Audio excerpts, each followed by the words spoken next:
I got my good buddy Eric out here for another Rancho Russello adventure. Coming out here, obviously, yes, you get a phone call from Mr. Roussel, you make things happen. Now, we've done some really wacky stuff in the past, that Space Junkie bubble top, and then the Blue Demon project was just ridiculous. So, All right. Eric has been a long-time great collaborator. His ideas are always out of the box. He's got a track record to prove it.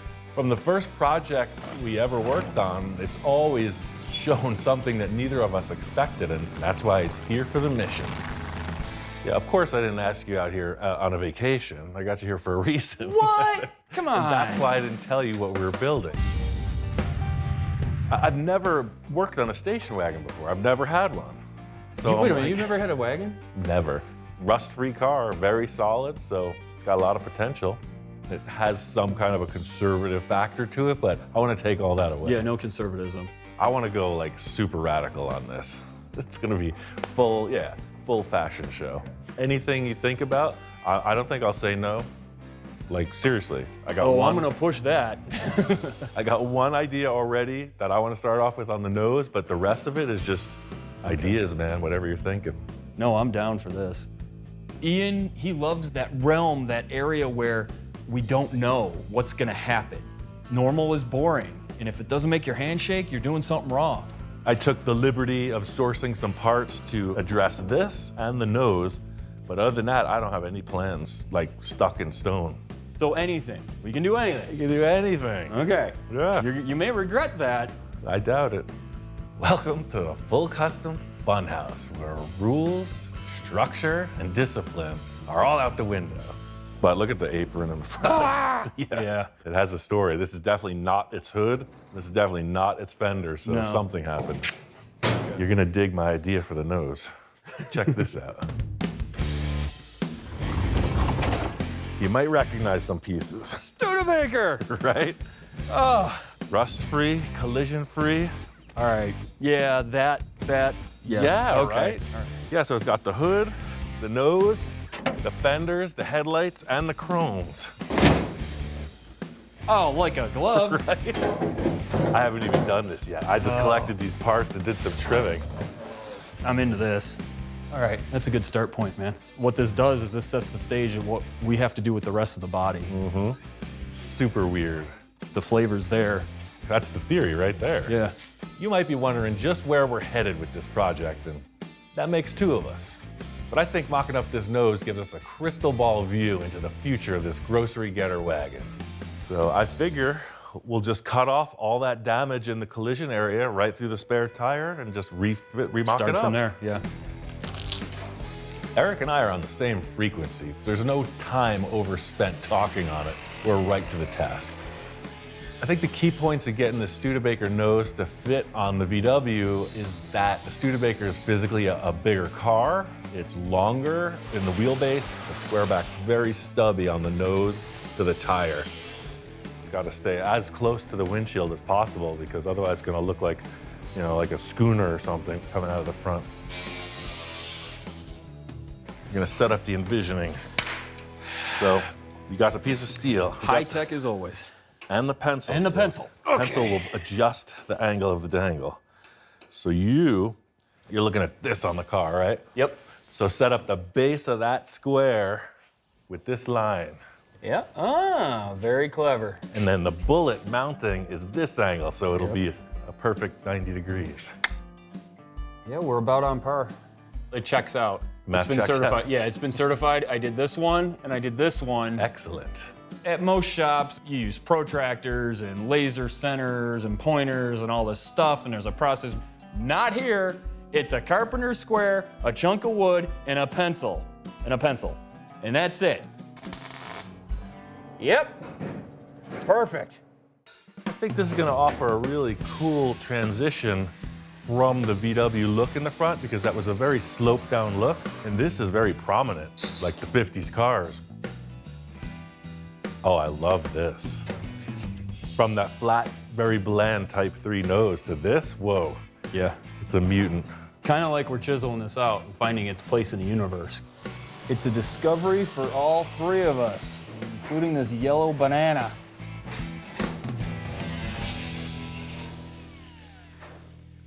That's quite a stellar arrangement. I don't know what kind of all-male review clubs you're performing in, but that's something. How do your coworkers usually feel about that with the flash coming off of that helmet? Wow. I gotta say, that is pretty extra special. Eric is very much at home in embracing the weird. Yeah, as long as these two are good, that's gonna be a simple addition.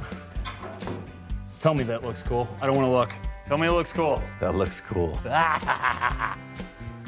right, now I'm jazzed. Yeah. Ian's got a really good eye to kind of be able to blend two different genres together. He can bring in pieces and say, I think we can make this work and I think we can make that work. And usually 9 times out of 10 or 9.9 times out of 10, it does work really well. I think we should utilize this VW body line and cut the Stude fender right above it. Keep as much of this as we can. Keep as much of this, because we're using the VW wheel arch, but this is so Studebaker, we don't want to lose that curve.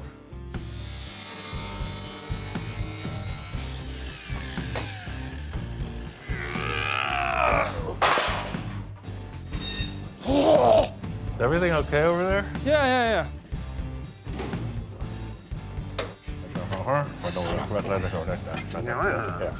I'm not sure, but I think this is the one, or it could be this one because there's more, and it could be like, that means business, or... Would you just use the force and get with the program?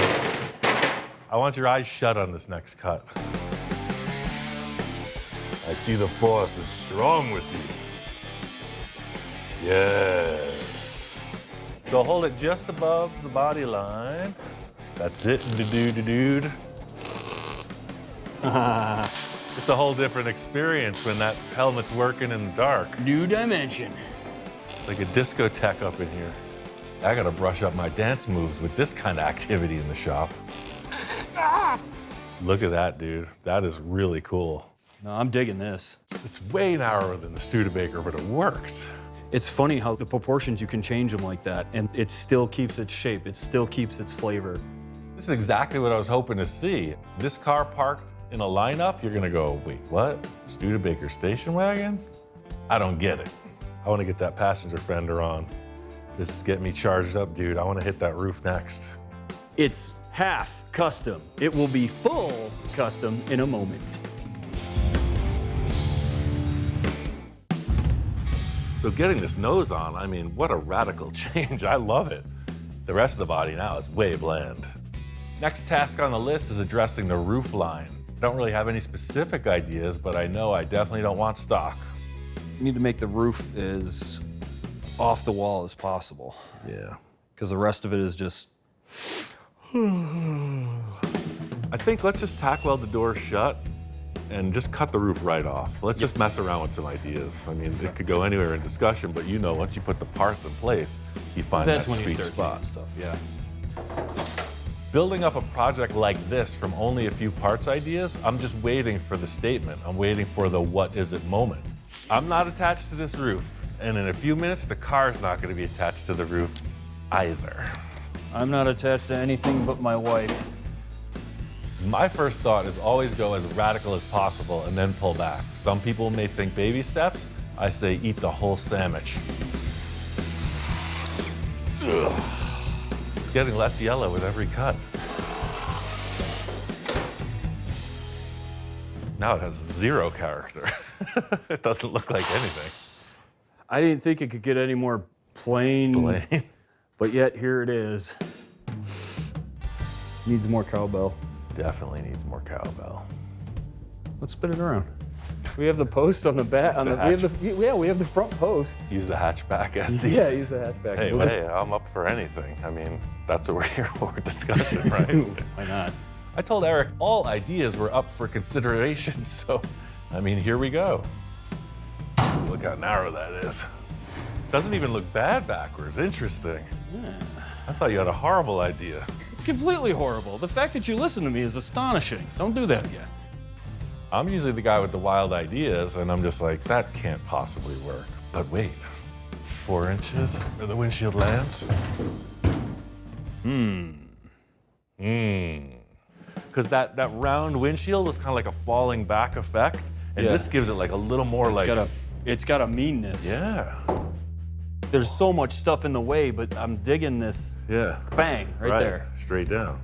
The roof is way narrower in the rear than in the front. So it's like, what? Yeah, now what? But Upon exploration, it's just a megaton of work to make this roof fit properly. By flipping it, we'd have to cut through the center, widen it, etc. I don't think we'd gain much reward, but the forehead on this is starting to have some appeal.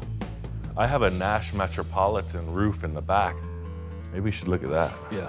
Here lies the remains of my last project with Victor. And as you can see, it's ripe for the picking. Oh. And it's, when we're talking flat glass and see the forehead on this? Yeah. It's very much like that. Oh my goodness, yeah. Maybe it'll be a hint in the right direction? Yeah. I don't know. First step is to get rid of the dash and all the glass. We're only interested in the roof skin and the pillars. Rubber seals and the desert don't get along very well together. I see that. Yeah, they get petrified. I don't mean scared. Oh, wow, it's not that narrow after all. Maybe too Studebaker. I like this. Yeah. I like this. You know, this is a nice shape. That's just lacking. That's a no bueno.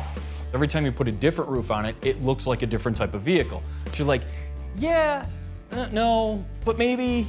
Like, what if it was like a truck style with a tonneau cover, like super low? His mentality is just so like, the sky's the limit. You can do anything.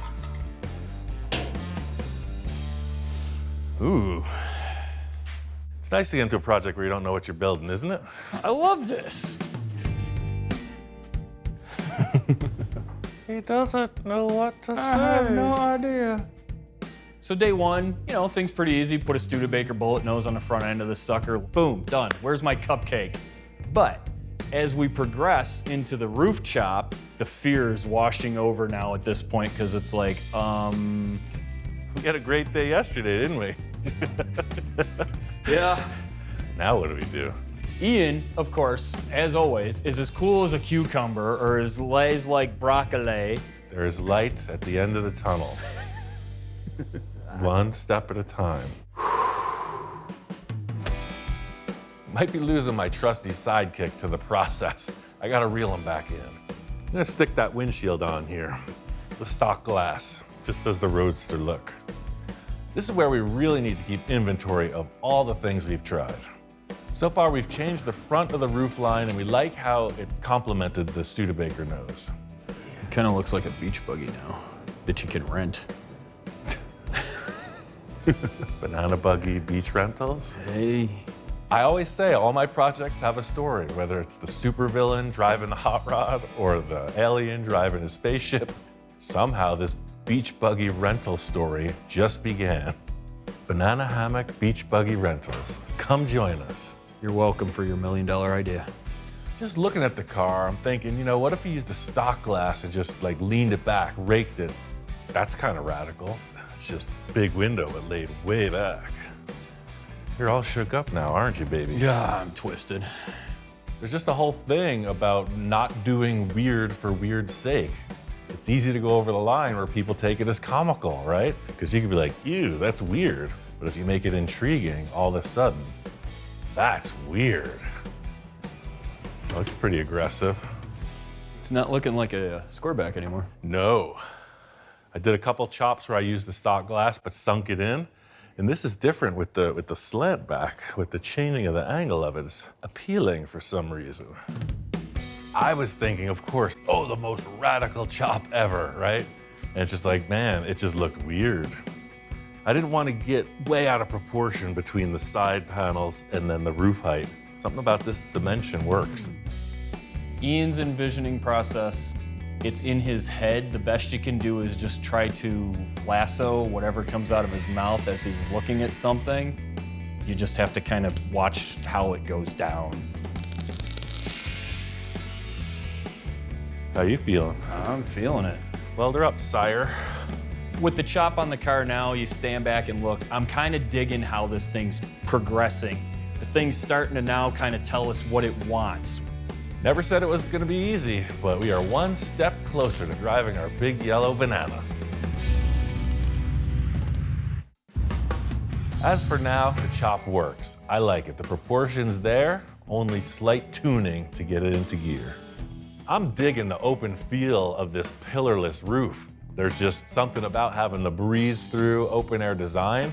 It wasn't something I planned. Happy accident scenario. No B-pillars, I'm going for it. Presentation of the D-pillar at this point is gonna mean everything. You know, the roof, of course, is lower, but it's also more forward. Got the old mismatch issue. The roof is... I mean, it's just a tiny, tiny mismatch, just a little. I really want to see the engine. I can get down on that, yeah, absolutely. And I want to change the taillights. Right now, my concept is just like a hot rod. You'll see the engine up front exposed. Right now, that's the way I'm feeling about the back end. Jewelry box, basically. 100%. So see, the engine's here, right? So imagine the roof only being to the engine. Oh, yeah, man. Yeah. Yeah, because ultimately it doesn't need to be that long. It could be something like, see, anything could happen, right? Okay. I'm glad But I then got up this morning. But to make it even weirder, so, okay, we're gonna have these fenders sticking out the back, right? Yeah. And I was like, everybody's gonna know, Type 3 taillights, right? So check this out. Oh, there's more. Look at that. What year, 53? Yeah, something like that, yeah. You got the peak here, Yeah. and you got the peak here. And that's exactly what I saw on the Cadillac. Okay. Yeah, drop down in position and everything. That'll look really good. Settle those in, Yeah, and then yeah. decide on the roof. Now we have the wild in the back as well, which works out well. So I think we're balancing it properly. Let's get started. I like the way you think. A lot of Ian's projects, there's cool and weird mixed into one. He has developed an eye to somehow blend the two together, and I love watching to see what he does, because he can blend cool and weird together like nobody else. Are the envisioning goggles working? The number one thing I saw about the Caddy taillights was they were on their own perch. So similar to the Studebaker fenders being their own projectiles in the front, the Cadillac taillights came up and do the same. Yeah, that's weird. And these vents, we're just gonna cover them later. It's not gonna have the Type 3 cooling anymore. Yeah, I feel as though this is a step in the right direction here. He likes it. I like it. So this is the big debate, like what happens now with the roof? How short does it get? We don't want it to look like a pickup truck, and we don't want it to look like the notchback sedan. Yeah. Thoughts, Captain? I saved the bottom of the pillar, a little turnaround. Oh, I like that. Okay, so if that goes down to 0, right about there, Perfect, smart idea. then, so that would kind of go like that. Shall we go to the envisioning tape? I think so, yes. Let's see what that brings us. Because we're not really running any side windows whatsoever, the A and D pillar are primary. Maybe that pillar is more vertical? Oh, no. No. May I? Yeah. Dumb idea. There's no dumb ideas, but there could be a dumb idea. Oh, Studebaker? What Rambler Wagon does that? Rambler does that. Wait, look, what if I grab the passenger side? It already done does that.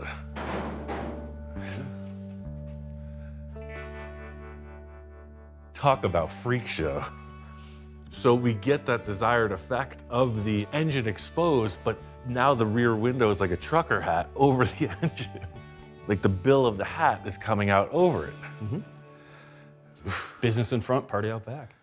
You never know what you end up with in a project. You know, I had in my mind an idea about a shortened roof, exposing the engine, and this idea just might be the ticket. This would pretty much be like that. Well, not that bad. Here, let me hold it. You take a look. So weird. The Studebaker has this huge depth. The Squareback is a box. Now we're achieving fins out and a huge depth. Yeah. It doesn't look super great, but I think it's a better approach than the other way, which would be where the normals would take it to, I think. And I excel at making things that aren't really good looking.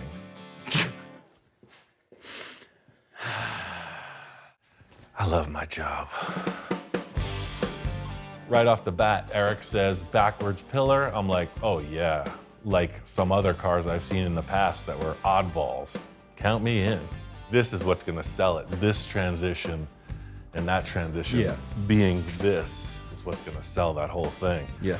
Oh, look at the hatch. We got the corners right there. There they are. Sweet beans. All great ideas, right? Anything can happen, but it's gotta look convincing. I always say that. And reversed angle on the pillar, heck yeah, if we could pull it off. Structurally, it's not that huge of a challenge, but aesthetically, visually, it's already like a bold choice, and it can't, again, look weird. It's gotta look, wow, that's weird. It's easy to come up with an idea, but to follow through, who dog it? You're in for a ride sometime. The whole thing is utilizing Eric's time to the maximum. Correctamundo. It's a rough concept. Just get the ideas down and I'll fix it up. Voila. Yeah, I think we can get away with that. For sure. Starting to shape up. And the back end is presenting these two tall pillar-like quarter panels independent of the body, and taillights are just the little toppers on them. Feels like the front of the Studebaker nose. How you feeling? You look a little woozy. I don't know yet. Yeah, standing back on it, just the open back. I mean, it looks like some kind of a utility vehicle. Like, yeah, I could see this at the beach. It's a four-seater, you throw your gear through the side. The back is just wide open. Yeah, it's giving it purpose now. It's like Lion Country Safari. You could just sit in there and feed the giraffes. And that was the whole lead up with this open back. The engine's popping up through the floor, and we're gonna see it. Whatever we gotta do, no rules. All right, cool. We were trying to get weird, and boy, did we succeed. I gotta say, that pillar issue was something I didn't see coming, but here we are. You know, the front's so radical, the back's getting crazy. Let's just cut this off and make something different. Yeah, all right, that'll work. By pushing this back, it'll make these fins appear bigger. Groovy, I'm into that. I really don't want it to look like a stock squareback rear with the Cadillac taillights. I want to radically redesign the center of it as well. I love the idea right now of the exposed engine, this sunken area, exposing all the mechanicals. I just want to work with that. So this engine's just a mock-up. It's a core. The fresh engine is at the rebuilder right now, so you're really getting warmed up on these VWs now that you're hanging out with me, man. And of course, I got a few tasty treats to spice things up. It's a pretty cool fan shroud. I got this set of carbs. Oh. But see, now look, it's kind of stacking up in there, right? I want to show as much of this as possible, so I'm thinking maybe this deck comes out completely. Nice plan. I like that. See, like reverse like that. Give it a little curvature. I just had a really weird idea. I'm in. I love what you're doing with that pan. So it's a sheet metal here, right? But I was like, man, it's gonna be so bland, right? But no, it's actually the exhaust cove. So that's just the pan, and the exhaust is some kind of really showy thing right here. Right. Yeah, I like that idea a lot. I gotta look in my parts stash. I think I might have some interesting tips.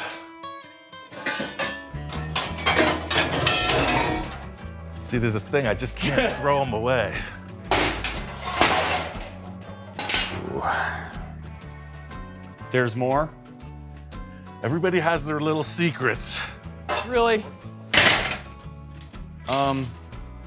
There's got to be some kind of support group for this sort of thing. I mean, the exhaust selection was a buffet. And I mean like the buffet you bring a bib in your own silverware. I mean, you can't be too ready for an exhaust swap. No, That's no, all no. I'm saying. I mean, how do I put this? His exhaust fetish is actually a really good collection. He's got a lot of really neat shapes, different styles. He's got Monza pipes, he's got stuff in stainless, he's got all sorts of little trumpet guys. So it really works out. This is the first thing I thought of because they'll polish up. I do like that. I do like these little bendy guys.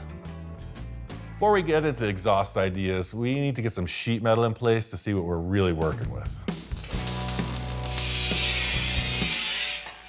The rear end design is still a blank slate, but now you can see how the fenders tie in, how the roof proportion fits with the engine in place, etc.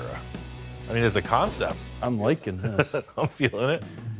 I mean, it's a total freak show. That's exactly what I was asking for. The fit and finish of it, I can't wait to see how this thing progresses and evolves. Well, it's got my mind going now. You can see, right? All the pieces are in place. Now it's connect the dots and refine it. Yeah. I mean, you really busted it out, man. I appreciate it. Thank you. Let me come out and play in the toy box.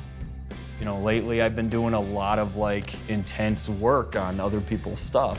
So this was a nice change of pace, and I hate to say it, but I like this thing now. It's so kooky, it's just cool. Eric, as usual, brought in a lot of fun, a lot of super creative ideas. I mean, we got the layout of a really weird project, and I'm just stoked to get on with this. I don't think you'll mind accepting Wow. Ginger. My gift to you. The ultimate disco helmet. Heck yeah, man, I appreciate it. Give it a good home. Righteous. Now I'm completely prepared. I mean, next time I go to the club, my fashion is gonna be on point. And I could just get some work done if need be as well. Eric and I got a lot done in a short period of time, and I let the dust settle and stood back and took a look. We both agreed that this needed some improvement. This curve and the rake of the chop, it just looked a little too open to me. I feel like it should be even, or maybe just a little low in the back. At this point in the build, a few subtle changes, dare I use the word subtle, can change the whole thing, the whole feeling of it. This was out here, right? Look, it's like tight and loose. And now, whoosh, it's a little more delicato. A lot of times in building cars, I get caught up in all the inspiration and tend to not focus on some of the potential roadblocks. This just happens to be one of those situations. I was thinking about these taillights. I kept mocking up that other one and realized it's from a different year. These fins, I think, are earlier. Look at that. I didn't realize, but hey. So I'm gonna try to remove the reverse light and maintain this chrome and the little cool reflector that one was lacking. Given a choice between practicality and inspiration, I will choose inspiration 100% of the time. I still love that reflector. We're gonna have to do something to maintain that. The whole key here, especially with Eric's collaboration, is to find that inspiration, because the motivation flows from that. When you got a mission, everything else just follows. Now our issue is this. Got this big hunk of plastic that don't fit. Ain't nothing in life that's free. Just gonna take some doing. This is just how the cookie crumbles in the land of full custom. You need to adapt and overcome. Most people would just get taillights that fit. Nope, just cut the car just right. Now the bottom part, I'm gonna fit out with a piece of this flat bar. That'll give it a good landing spot. Last piece to the puzzle is the little jewel. I like that. You know, it definitely looks like a real car part and not just kind of an add-on. In the end, this difficulty with the lens fit up worked to my advantage. I feel like the smaller lens added to the design of a thinner rear fender, and that's good for a smaller car. That's the story of car building. You know, you get one side that looks good, but then there's inside and then the outside of the other side. It's all got to be symmetrical. Then the big question of what's going to happen in the engine bay. Our beach buggy rental is one step closer to being open for business. I still got a few tricks up my sleeves before we hit prime time. Been working on this sheet metal and I got it pretty much dialed in. Both right and left taillight are mocked up, and then the structure put back in the roof. Got that look I was going for. Sort of like the front fenders are jutting. I want the rear fenders to do the same. Just like with the nose of the car, you see the center being its own thing with these two structures on each side, and I want to follow suit with the rear end, however that works out. It's a pretty ridiculous change. Right up my alley. Yeah, the engine, I want it to be a focal point, but it's just something about this just cavernous surround. I'm not sure. I'm gonna start at the bottom here. I know I want exhaust poking through that roll pan, and I thought at first I was gonna use this. But when I mocked it up, I saw that all the gear was outside the car pretty much. The big spaghetti bundle in the back, right? I also had this other 2-tip dealie. It's kind of classic. It's kind of not complicated. It's kind of sandy. The exhaust makes a huge statement in every car, so I'm trying not to overdo it. As radical change as the body is, it's a pretty like mellow style. Pretty simple, pretty discreet. Maybe seeing, you know, like a large tube that comes around and just frames it. All right, so this is first thoughts. I'm using this really large radius. On the car, you're only gonna see from here to here. So the tube doesn't actually exist. You're just seeing this nice curve.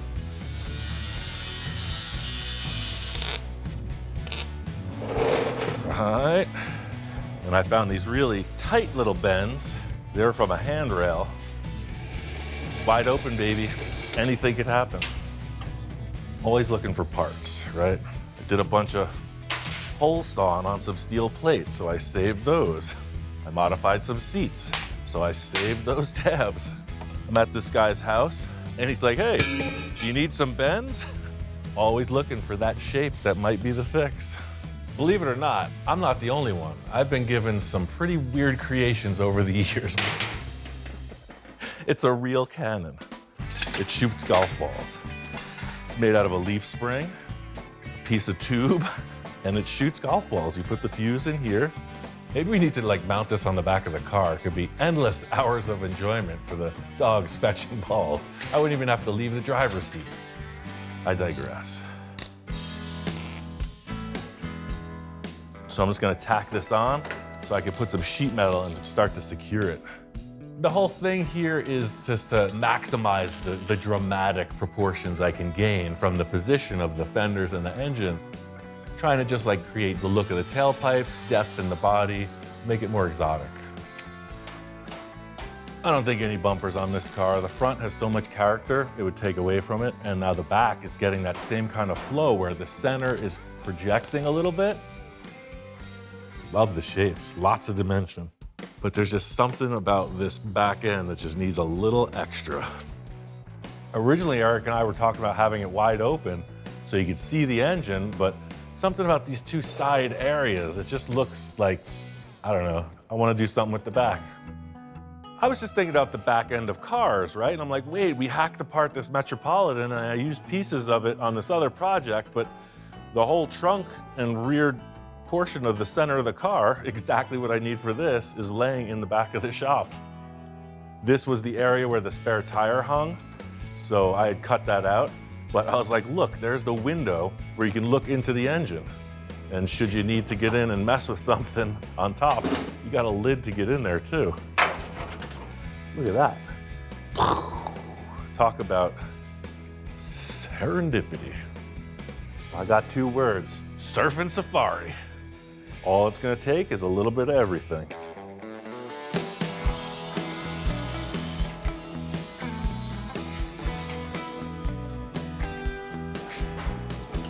It's the little corkscrew twist trick. It worked. I always get that quirky little smirk when something's starting to get really weird. It's almost at that moment. I'm gonna cut this out of steel and then use the shrinker to just make a nice transition around that corner. But it's got these little teeth that munch. See that? With metalwork, there is munching, crunching and bunching. All advanced technique as far as I'm concerned. There's 2 things you can do with metal. You can shrink it or you can stretch it. This process does both. Munched and bopped to perfection.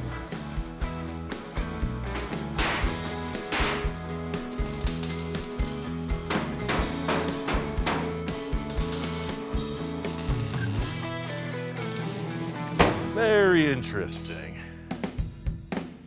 There's something about this surface coming over the engine. Initially, I was saying exposed engine, but putting this in place, It's like the double-decker adds something to the car. It gives it like a more enclosed feeling.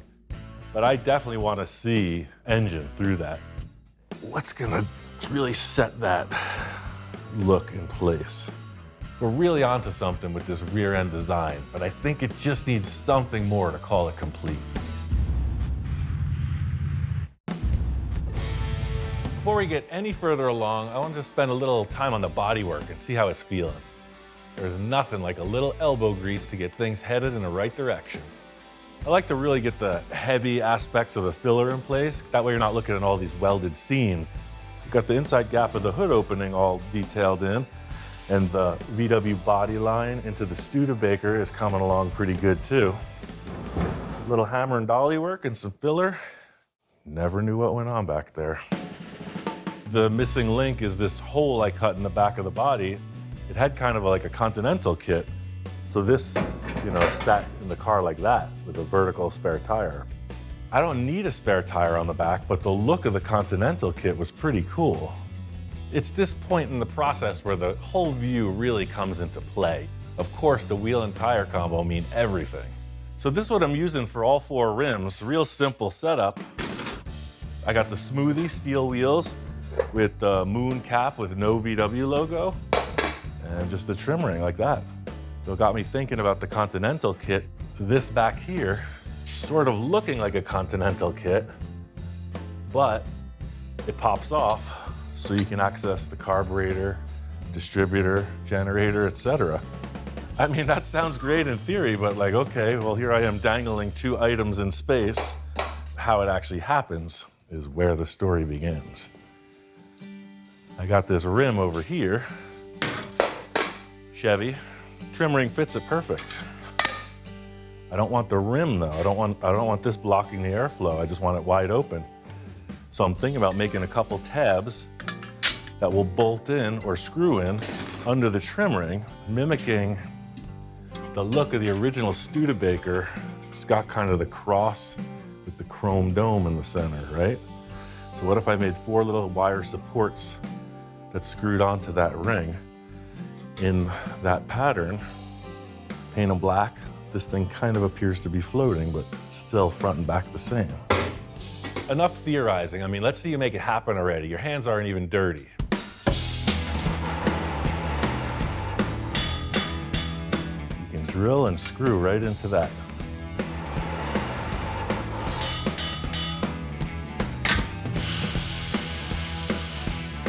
The old X marks the spot trick.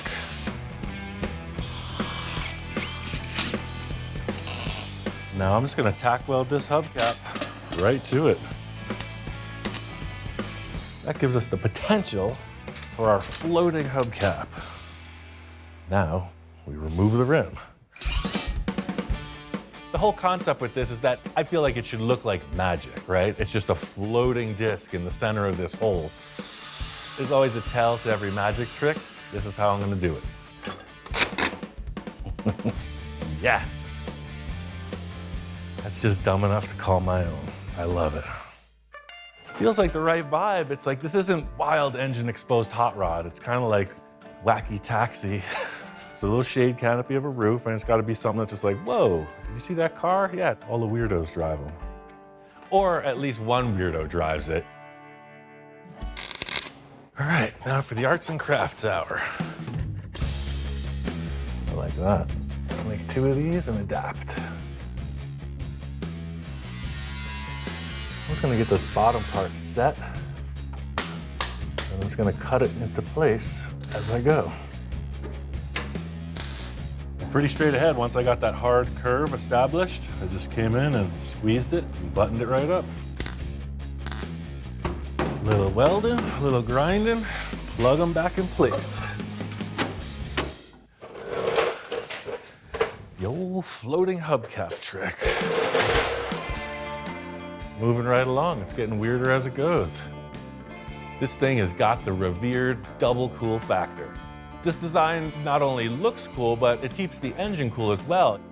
Just like so many of my other projects, this thing's like a Hot Wheels. It's a big toy car, you know what I'm saying? It's just exactly that. It's like, whoa, what the heck is going on here? Next up is the paint work. I got some ideas, and that really does bring it all together. Bombay Beach, here we come. I got this beach buggy all wrapped up and set for its maiden voyage. Super stoked with the way it came out. You know, the mashup with the Studebaker and the VW, it's convincing. And even out here, you know, it's a VW, it's light. It cruises right across the sand, no problem. All right, this thing's a runner. I mean, not the beach, but in my imagination, I'm already there. It's pure paradise. Life is what you make it. You live the dream, you become the dream. Like, it's really all how you perceive things. I mean, anything's possible. There used to be water here. It's just low tide. It comes in once a year. This is pretty much where it's at for me. I mean, that's why we built the car. Beach theme. Like we said, Erie Eric's Beach Buggy Rentals. Cruised on down to the surf spot. You got the sand, you got the sun. That's 2 of the 3. I mean, all we need is some tasty waves. Southern California surfboards. Goes together like me and Volkswagens. In all seriousness, you know, there was a ton of body work to finish out on this. My friend Jamie helped me block sand and body work the whole car. I love the vintage flats paint. Not a lot of flair. I just got 2 gallons of white and I mixed in green toner to come up with that seafoam, classic kind of beachside color. One of the iconic wagons in the world is the Chevy Nomad, so I used a similar flow where the paint checks off of the pillar and comes forward in a spear. Not a perfect representation of that, but you definitely get the inspiration. From the onset, the only thing I saw was the bullet nose and the Cadillac fins. Everything else was the collab between Eric and I. That's what you end up with. I mean, it really was just throw down, showdown, and here we are, painted. But somehow, it works. That's one reason I love collaborating with Eric so much, is because he's a pro, he knows how to do things. He also likes to get weird, you know? And that's what we really did in this. It was just like, hey man, let's get down and try something crazy. That back end was a monster. Inside curves are one of the hardest things to bodywork, and I'm gonna blame that all on Eric. He got the glory, I got the lack of fingerprints. Sort of retro, sort of atomic age, definitely cartoon. It's got a jet engine symbolized, it's got fins, it's got a bullet nose like a rocket. I dubbed the Starlux. That's the most satisfying thing in the end, is to see it actually function. So instead of just being a mock-up and then it goes away, no, it's like, it's turnkey. It works. Can it be detailed? For sure. But that satisfaction of just seeing the silhouette, seeing finished paint and driving, that's good for me. The journey of this car is still unknown. Interior, hot rod engine, anything could happen. End result of this isn't something that's just like out of control, crazy cartoon like I do so many times, but it's just kind of like a cool weirdo cruiser. I think this is weird with a smile.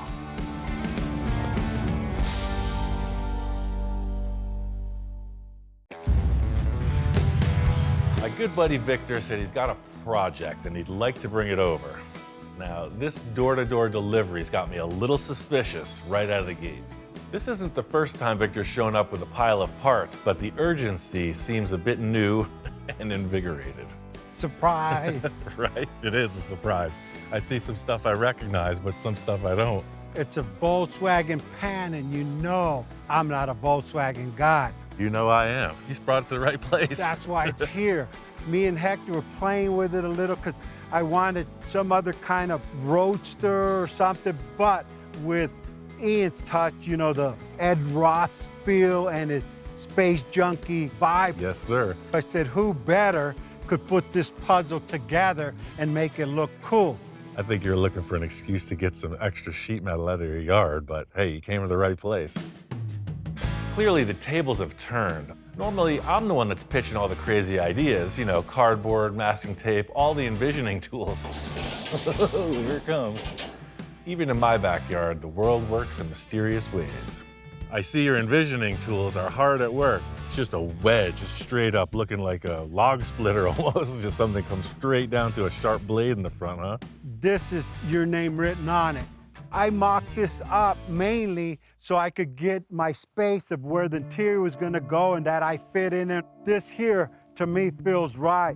The rest is whatever you think. I got some extra parts. If you could use them, you use them. Always with Victor's pile of parts, I'm seeing things that I recognize, but he's always got that wild card he throws in. I never know when it's gonna strike. It needs just about everything, but I'm not sure how that Metropolitan body translates to this exotic shape you're describing. I think these little Metropolitans are awesome cars. It's just like for customization potential, there's not really a lot going on there, but hey, you gotta start somewhere. Sleep on it, let the stars affect you out here, and you'll feel it. Ladies and gentlemen, he has a dream, and the knucklehead to fall through with it. Here's some options. I brought you some tires. Check this out. That's a big one. If I wasn't confused before, I definitely am now. I thought we were doing like Hot Rod Roadster. It looks like we're heading to the Dub Show. That's some serious tire compared to what you were working with. Look at the way that looks now. It's got that look.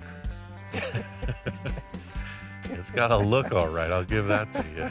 The body, your wedge, I call it a piece of cheese. You could call it the cheese biscuit or whatever you want. I've threw out some wild ideas in the past, you know? I'm always open, fair game for creativity, but I don't know. May I introduce our latest project, the cheese biscuit. There she is, look at that. The image is worth 1,000 words. The Metropolitan, I mean, do you see that incorporated in this? I don't know what I'm seeing, man. I'm gonna have to think on it. Hey, I got some more stuff behind my truck, and I think it might I'm getting heart change the palpitations. vision. I don't know if I could stand this. What else is there? At the beginning of every project, it's just important to stay focused on the big idea. Victor's bringing up references, Space Junkie, Ed Roth. Even though the starting point's not looking so hot, the idea is there.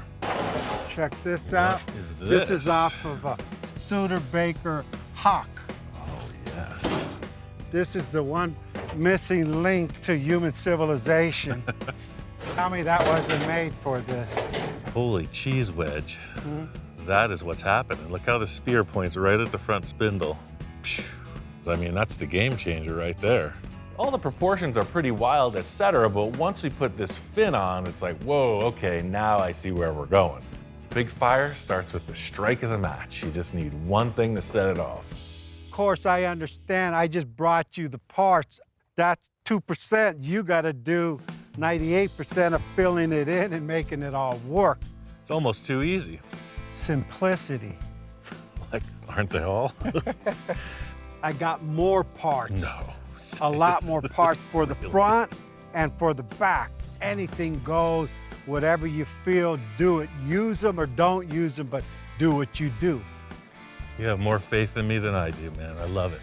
You're the wind beneath my hat. It's awesome.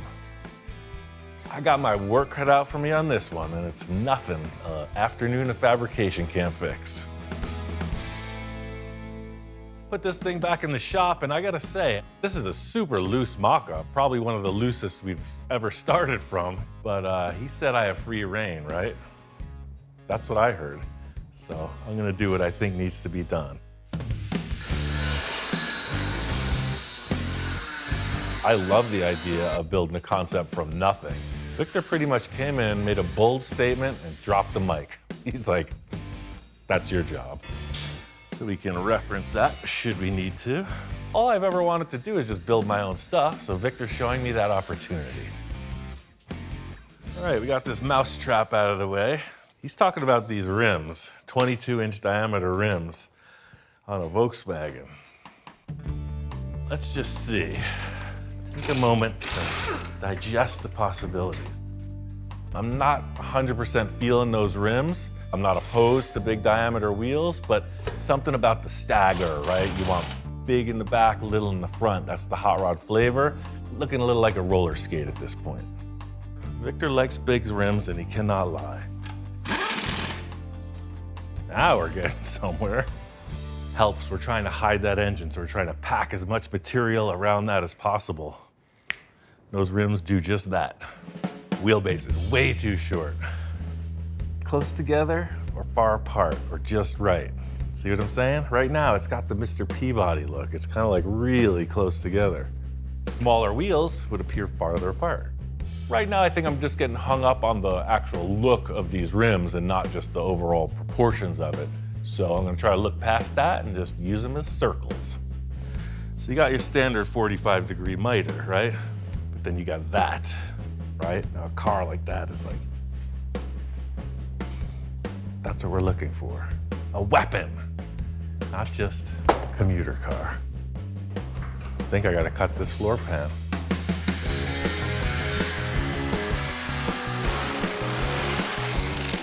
Ooh, look, there's a pearl in there. It's like an oyster. I think that's a good omen. Check out this ride height now. Showing. Now we're getting somewhere. It's gotta be that long. I mean, it's just like that.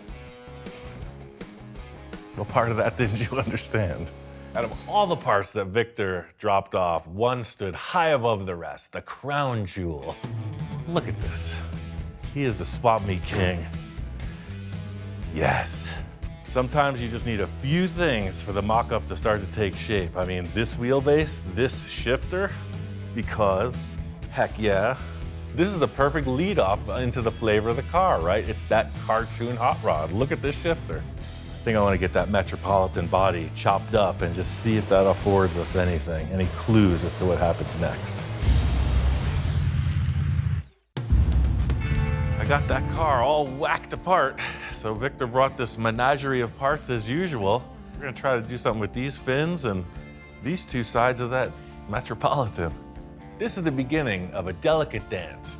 Stacking parts, arranging parts, moving them around, and at this point, your guess is as good as mine. See, when I saw the Metropolitan body, I knew I wanted to wedge the front of it down to get it as low as possible, and man, it's got that kind of a wedge shape already. I know the wheelbase is gonna be longer. How much longer? I have no clue.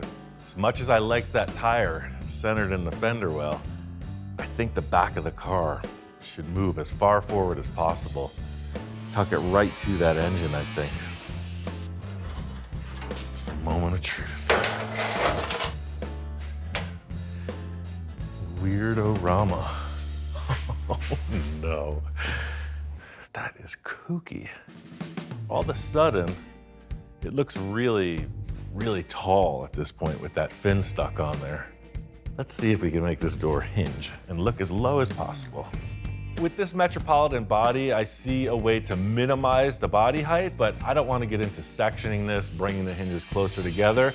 So I'm cutting right through the bare minimum this door is going to need to stay in place and hinge.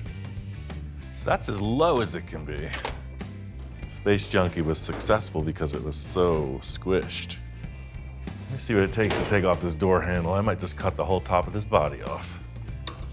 At this stage of the game, I'm basically grasping in the dark. I have no idea what I'm up to. Just looking for that thing that's like, ah, there it is.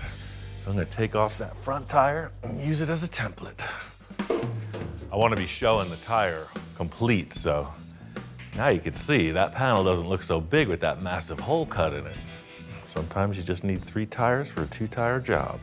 I think I'm gonna cut the top of that door off. See the camel hump on the front? It's no bueno. It's got a swing. Ring-a-ding, swing, baby. Just going for a feeling. It's going for a good vibe. It's gotta have a lot of cowbell. It's gotta be special. I'm thinking like that would be the turnaround. This cool little ribbed detail. During this process, you have to use the gentlest of touches. Like picking a rose when in full bloom. Yeah.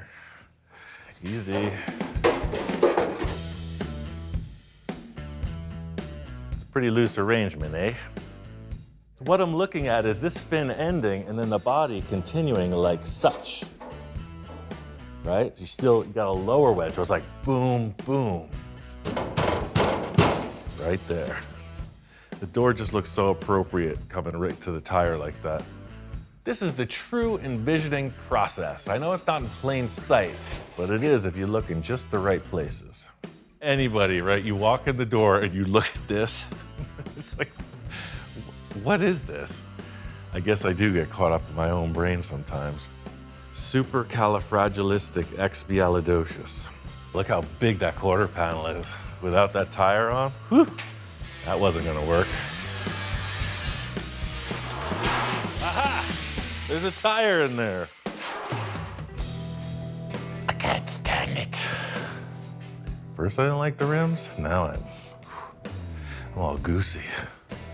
This style rim might win me over after all. Having a body panel next to this wheel, it's like, whoa, wait a second. Yeah, that's hot rod. Proportions everything, and looking at that taillight hanging off the back end, I'm like, ooh, we gotta tighten that up a bit. This is what's gonna sell the back end of the car, in my opinion. I'm really happy with the door, the tire, and the bobbed off back end. This fin is coming down, coming forward, and then again, our axle being somewhere out here, I'm assuming. Maybe furtherer, I don't know, but that's kind of where we're at. I'm gonna replicate this exact measurements to the other side and then carry on with the front and the back. Even though we only have a half a car presented, I feel like we're leaning in the right direction. And even if we're not, we're only half wrong, right?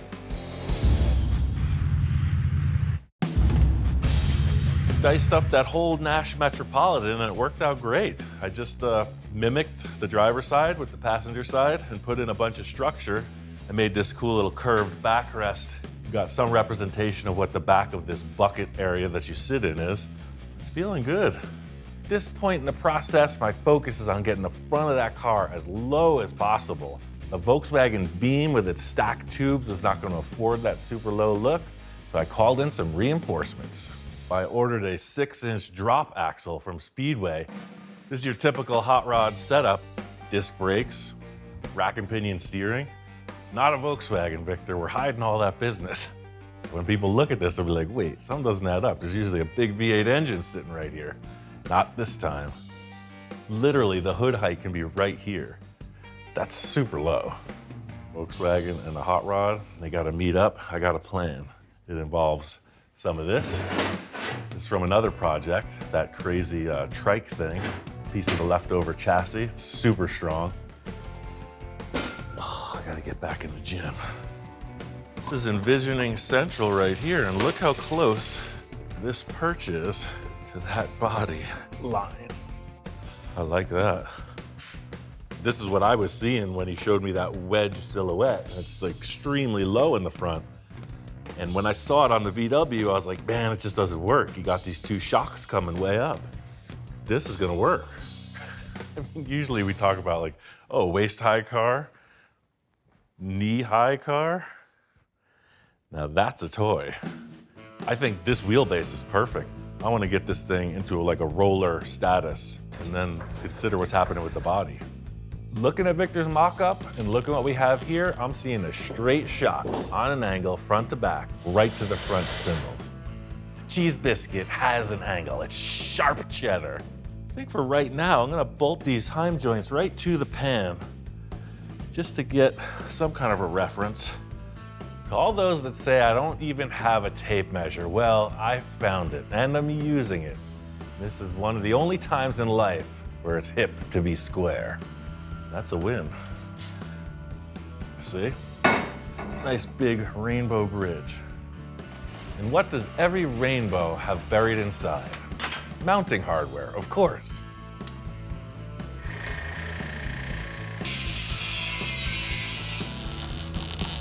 Boom.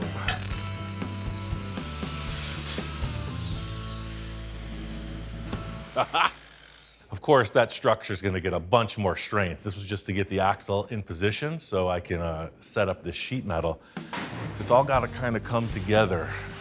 So I want to keep the center perch of the chassis super narrow. I think the body's going to be somewhere in here like this. Right to there. The way that I'm feeling is not only do we want this wedged down from top to bottom like Victor presented, I want the both sides coming in. I want it more like a chisel point.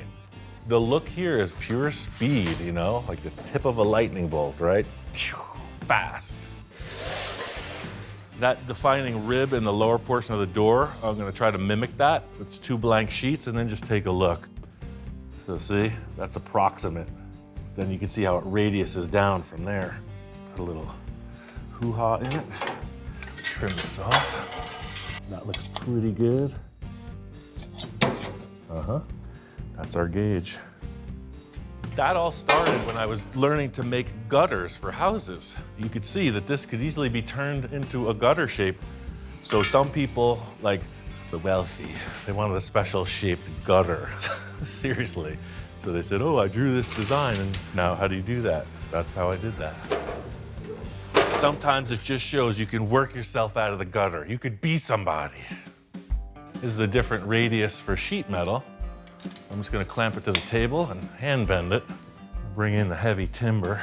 With all metal, control is the law of the land. You tell it what to do.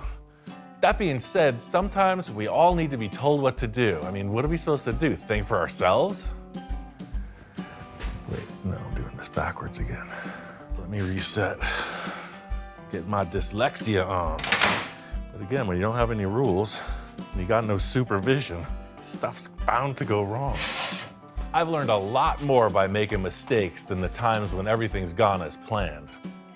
Are we doing it in the right order, Ian? Yes, I think we are. I'm a dancer, I'm a shucker, I'm a jiver. I'm not sweating. It's cold out. It's fine. Everybody hold your breath. Probably have to step on it once or twice. Woohoo! I'm feeling this. Shoots the line right across from the rim to the rim. If Victor doesn't like that, we're gonna have to have a serious discussion. I gotta say, I was a little dicey. I flipped, I flopped, bent and unbent, but I think this body line works. Flows right through. The front is looking impossibly low. I love it. Everything about this is progressing for sure. The front of the car is just looking too boxy to me. I got an idea to enhance this front grille and the way it meets the door hinges. We are 2 sides closer and we're still not playing with a full deck. On to the next. Wanted to get all that structure in place before I really got this body into shape. So now it's gusseted, triangulated, all the things. Standing back and looking at it, there's still something with these body panels that needs to be addressed. Started notching it where the body would pass through these radius rods. And I started looking at it like, is it really gonna be this hard angle here? You know, because I want to pinch right to that grill.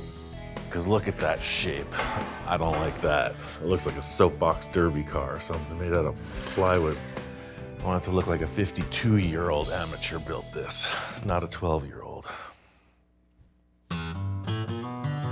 You get my inspiration stick, right? Yeah, it gets small real fast in here. My foot's actually outside of the car at this point, but it's all about the look, right? I mean, you do want to look like the giant monster sitting out of the car, so I think making it as small as possible is appropriate. Even though Victor went through great lengths to rope off the interior space for his seating, where he's like, yeah, I want to step in the car easy. I want to be sitting here like this, cup holder, the whole thing, stereo's playing. I'm like, no, we're gonna tighten that up. Like it's purpose built, as small and light as possible and as strong as possible for that one driver to fit. So I'm doing the exact opposite. I'm gonna make it undrivable by the actual creator. It's gonna be that tight. It's so easy to continue stacking until it looks like an overweight mess, right? I've always taken the opposite route and try to like sharpen it, refine it. A lot of times you end up with a much smaller interior than expected. Looks better already, baby. I hogged both of these cavities open, so should give us a few more inches. Yep, it's pretty aggressive.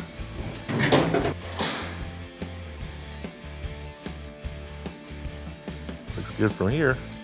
I think the choice to cut this floor pan into a triangle shape was the right one. I mean, looking at it from the nose now, it's got the flow. All the envisioning in the world really doesn't matter at this point. It's all about getting things in line and all the structure in.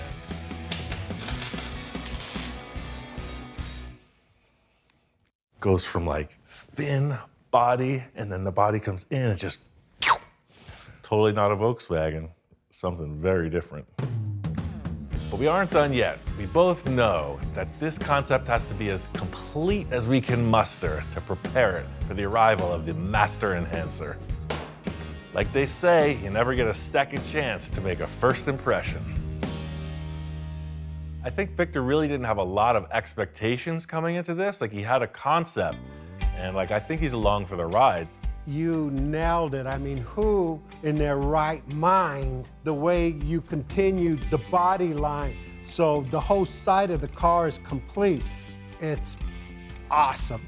I love the front end you put on this thing. The tires in the front, we almost need to do something like you did on the Space Junkie, something narrower. That's bugging me also. It looks like it's got two giant mitts coming at you. Look at those spokes I brought in. Those are off a T-bucket. I don't know why there's knobby tires. What if we just take those rims and just mock them up? I think it's gonna make the front of this car look so much lighter. All right, let's do that. Victor's got really good taste in cars, obviously. So in me putting on these rims, it's like, oh, it's a very classic look all of a sudden. And yeah, you can get with that, right? I mean, knobbies or not, look how light the front of the car looks now. I mean, look at you got a wedge coming right after you with wings coming out. So it's like, what the heck's this guy doing? It's gotta be Ian stuff. I just need a little bit more beat, but I got what you're trying to tell me. There's your speedster, right? For sure.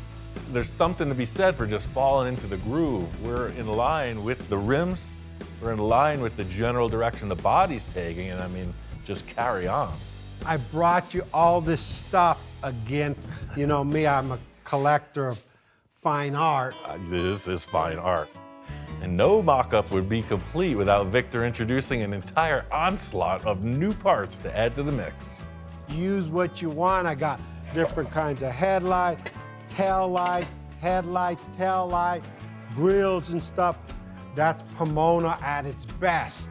I like what he's putting down here. You know, all these parts, they speak volumes, you know, atomic age, retro future, space travel. These are sweet. You even know what these are from? No. They're huge. They're from Pomona, that's all I know. Yeah.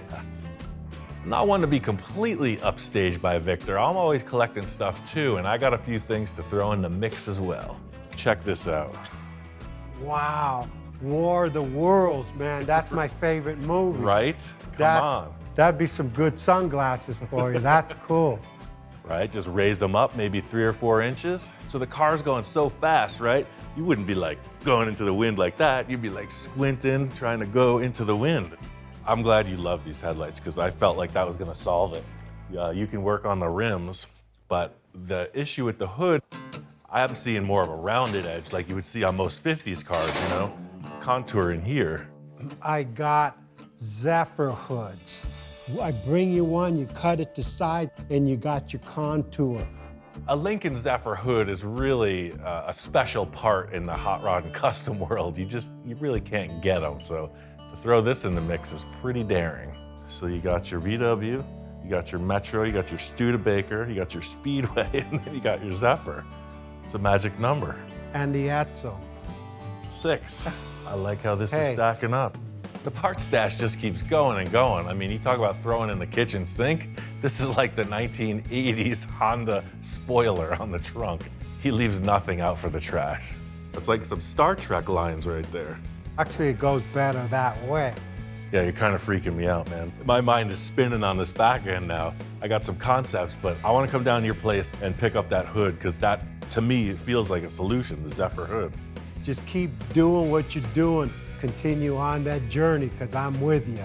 This is music to my ears, you know, the synchronicity of ridiculousness. Victor is on track for success. Went right down to Victor's. As soon as he said he had this hood, I knew we're on the right track. It's exactly what we need. It's a triangle. It's a wedge, right? It's a 41 Lincoln Zephyr. I don't know. I almost never have trouble cutting stuff up, but look at this. One great thing about Victor is he's not afraid to throw the trash at the project, and he's really not afraid to throw the treasure at it either. The Zephyr, in my opinion, is just about perfection in auto design.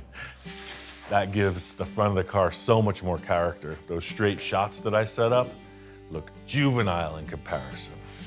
Zephyr sculptors had their game face on when they made this nose. Things that guy gets me into. Sometimes you just gotta put your feelings aside and do what's required for the cause. I'm just gonna ruin it right now.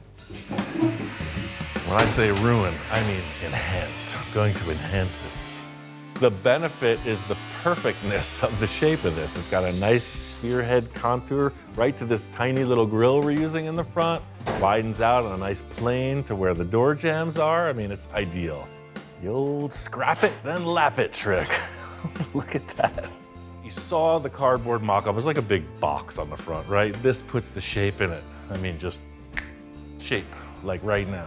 It's just a matter of getting that top stacked appearance off of the back of it and then tapering it to fit the nose cone so that it guns down. It's still a little bit high in the front and high in the back. Sometimes we just have to be pushed into the evolution process. I mean, yes, Ian, you are worthy of putting awesome parts on your car. Ooh, look at that puzzle come together. That is a savory stew right there. I decided I was gonna cut this hood dead center. Knowing Victor, he's probably gonna put a little peak with some filler, so a weld seam hidden in there is ideal. So this is all screwed together. It's nice and strong now. It's gonna be a long seam to weld, so the screws are gonna hold it in place perfectly, so I could take my time welding. I'm gonna pop these side panels off. You can see how straight shot these tubes are. So the sheet metal is just following that. So now the sheet metal is gonna follow the curve of that, which should make it more better. So graceful, I mean, what a good call. These sides are just gonna follow the contour now. I'm gonna take the suspension off.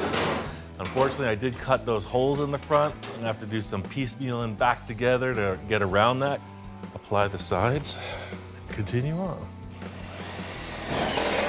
When you're sitting down at dinner in a nice restaurant, steak dinner in front of you, that's all you're thinking about is the final product, not the goings-on that happened at the beginning of the process. This is exactly where I want it to be. I mean, look at the great shape. It's just not even triangular anymore. It's just like graceful, like a boat. I mean, Zephyr's a beautiful car. It's a good candidate for our butcher job. I am dying to put the front axle on this just to look, but we're not running those tires. The openings won't allow the radius arms to go in, but I mean, the body shape to me, feeling it. There's still a big issue of missing car on the back of this project. The only thing that's in the way in the back is this fan shroud. I have to work around that, otherwise I could do anything I want. But I want something kind of exotic. The Nash Metropolitan is a very flat, draped piece of sheet metal. 54 Chevy has the same look, just a nice round deck lid. I was thinking maybe about that. I also remembered I had some VW Type 3 deck lids, so I put that on there. And it's like, well, that looks like the back of a car to me. It's got a cool shape to it. I think it needs something more than just that. Like, what does it do? Just go straight down in the back and then a couple taillights? That doesn't look very interesting to me. I want it to look like more exotic, you know? When you look at it from the back, it doesn't look like any other car.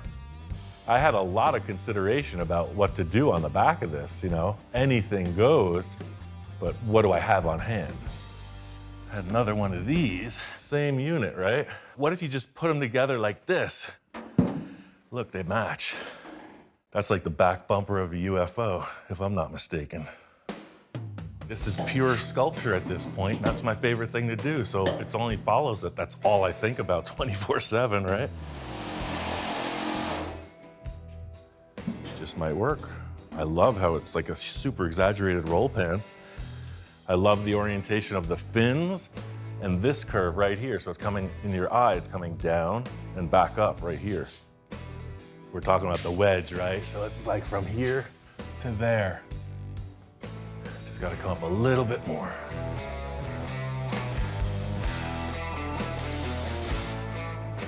I want this to raise high up enough to access the engine, etc. I want the whole back of the car to open.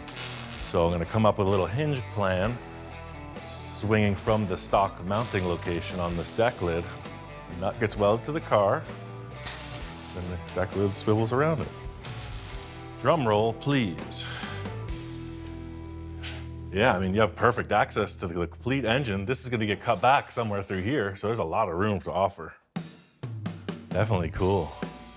I'm gonna get rid of this right now, because that's bugging me. That thing's sticking out like a sore piece of sheet metal. Not really rocket science, it's deck lid science. I'm not gonna use much more than my knee bone. Like so. If you really want, I could turn this into a big formal production, right? I could get out the tubing bender, make some templates. I could even get the tape measure out, make it look really important. I saw the shape I needed. I had an extra knee laying around, so what the heck? Yeah, the taillights are a pretty big aesthetic in what's happening back here. I think less towards the bottom of the car is better. Just gonna keep everything like focused on the wings. I think it's about time we busted into Victor's treasure trove. He brought in some real jewels, and I think this car could use some sparkle. You know, these are pretty tasty, but I feel like they're definitely horizontal. These are super space age, but I think they're just too big for those fins. Now, these little gems, and look at that. Does that not say flying spaceship thing? I think Victor knows that the key to all of our success so far has been his parts sourcing, and I gotta say, he knows how to pick them. That little baby set right in there. Something about the shape of these particular taillights, I think it's gonna really tidy up and refine the statement of the back end of this car. Did a little work on the rear of these fins. I extended them out, took some sheet metal and formed it to fit up these taillights just right. I felt like this little bulge in the fender here would just sort of terminate right at the taillight, and then it would just fall down in a very generic shape. Like that way it's pretty much open to whatever kind of flavor we want to add to it. There's something about, like, you know, the Martian's antennas, the way they're like that. I just felt like the taillights and the fins, like you had this like round shape with two like things coming off. I don't know, worked for me. Even though the majority of the back is defined, there's still a lot of holes in the rear portion. You know, it's kind of like the Swiss cheese biscuit, but we're going for more the mozzarella biscuit. It's sort of round, it's sort of triangle. So to just kind of make that flow with sheet metal, it's easier said than done. So I'm thinking I can utilize this rest of the Nash Metropolitan body. This is the front fender. It's got a bunch of good character lines in it. I think that's just gonna add a less generic flavor to it. This is the old joining of the Studebaker, Nash Metropolitan, and Volkswagen Type 3 trick. Here we go. The first step is to create some kind of a line that transfers the taillight fin to the bottom of the car.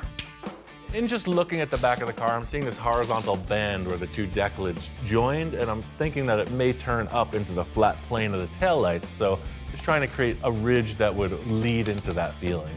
I said I want to make a Tesla right now and put this piece in. You got one slice of pizza. Pepperoni. Because this is just a vacant space, you know, I'm imagining the curve, the contour that'll blend around the corner into the wheel arch area. So I'm just looking around and choosing something that matches that contour in my mind. For me, I'm not a really good planner, but I'm a really good improviser, and this pretty much documents the process precisely. I'm just trying to follow the lay of the land. Yes. No plans, wing and a prayer.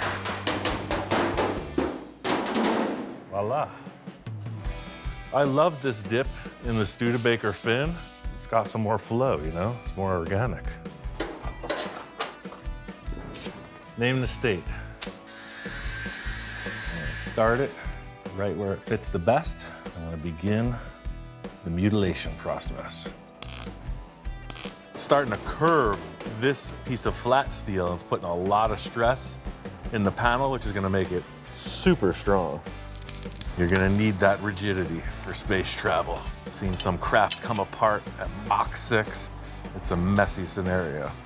I took my time, did all the welding, fabbed out the whole rear corners, and it's almost time for Mr. Cacho to take over on this creation. I love the fins and the taillights, but looking at the center section, it's just kind of mute. Time's a wasting, it's running out. What's my last call on the look of the back of his car? I think I got one more idea. Two of the things I saved were from a Cadillac. I don't know what year that is, but that's definitely in the front grille. You got all these little chrome bullet shapes, and man, maybe Frenched in a bit, a little out, just a big oval opening. With this insert, you know, it'll be functional and look pretty spacey. It's like that 13-year-old kid with braces, right? I'm thinking, man, the Zephyr hood classed this thing up so much. Wouldn't a little bit of Cadillac in the back look good? I want to frame it out with some round tube. Might have to roll it a little, I don't know. That's the adventure. You may think you've seen all my tricks, but alas, the story has just begun. Get my mega magnet and stick this in place. It looks like an average piece of steel.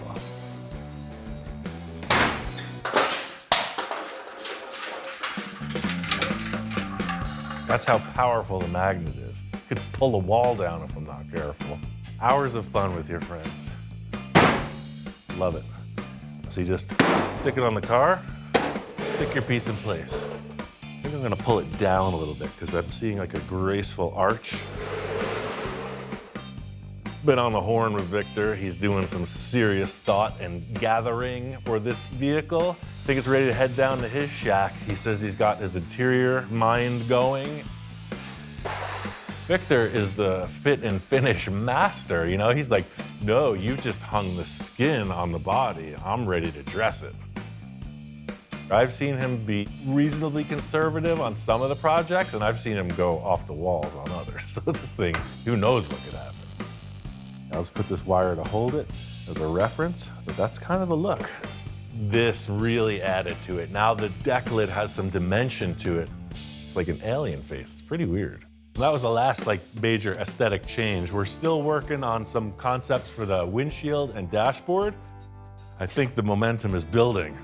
This car at this point, as wild as it looks, it's still a blank slate. Once it gets into Victor's hands, all bets are off. The only thing I can say for sure is that we're not sure where it's gonna go from here. Let the dice roll. Victor called me down to the Cacho residence talking about change. Business as usual with this guy, always hustling. Check this out, Ian. I might need a few more slight enhancements. Yeah, as usual. Wait, what? Wow. Whoa. Talk about a jaw-dropper moment. I'm just like, wow. I'm expecting a car in the middle of some kind of crisis. This thing is awesome.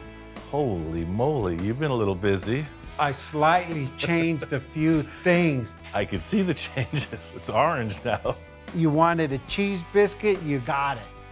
It's done. It's finished. It's beautiful. It's even orange, like sharp cheddar. I love how you changed the fins, because you kept saying like the grill looked like an angry rat with the ears sticking up in the fins or something, but this totally fixed it. One major change in the back was the taillights are disappeared. He rounded off, and I gotta say, good call, man. It looks smooth. It defines its own look, right? I mean, tell me when you've ever seen that before. Never. It looks great. I just wondered, like, you know, what are you gonna do for taillights? I got taillights. I'll never live that down. Everywhere I go, where the taillight. Stay there. I don't want to take that heat anymore. Taillights. Oh, right on. Stealth mode. I think the car is a little bit of everything. It's futuristic. It's definitely got street rod vibes. The classic panel shapes of the old cars we used are represented, so it's kind of a mashup. It's its own thing. And the original bubble topper where we started blowing bubbles, I brought it and made the windshield out of it. Right. Okay. And I just kind of added another contour to it. I like it. Yeah, I love the interior. Clean and classy. We did flip-flop in conversation on the wheel choice. I tried spokes. He ends up with these big diameter, like exotic car rims. And in the end, it is an exotic car. These are off of a 4x4 truck. Right, I know the style, the big lifted trucks with the small, low-profile off-road tires. And now I see what you're doing, man. It works. With Victor and I, our collaboration is always sort of the perfect storm. You know, he's like, I got these crazy ideas. I'm like, well, I got this crazy brain and I got a welder. And every time it works out really cool. You know me, I'm a fanatic. No, Once I get no. started. Don't say that. A fanatic? I would never have thought. Victor fires it up and tells me to jump in, and I'm like, where? There's no room in this thing.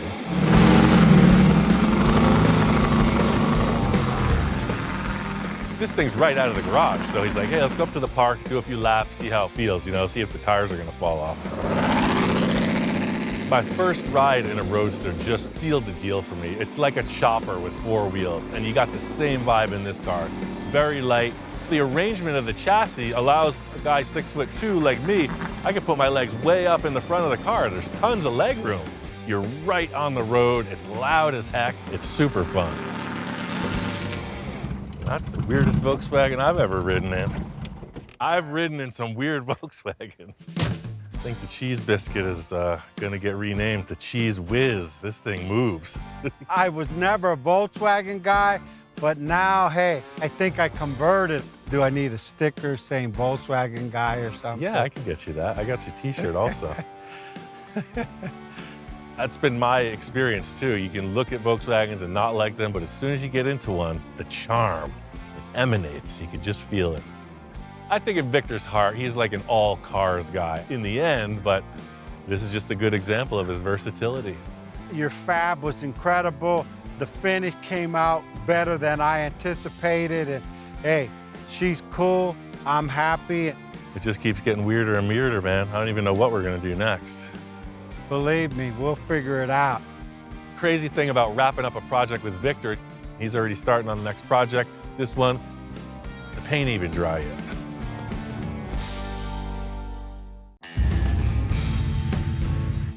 Out here at my friend Bill's place, he said, hey, come by.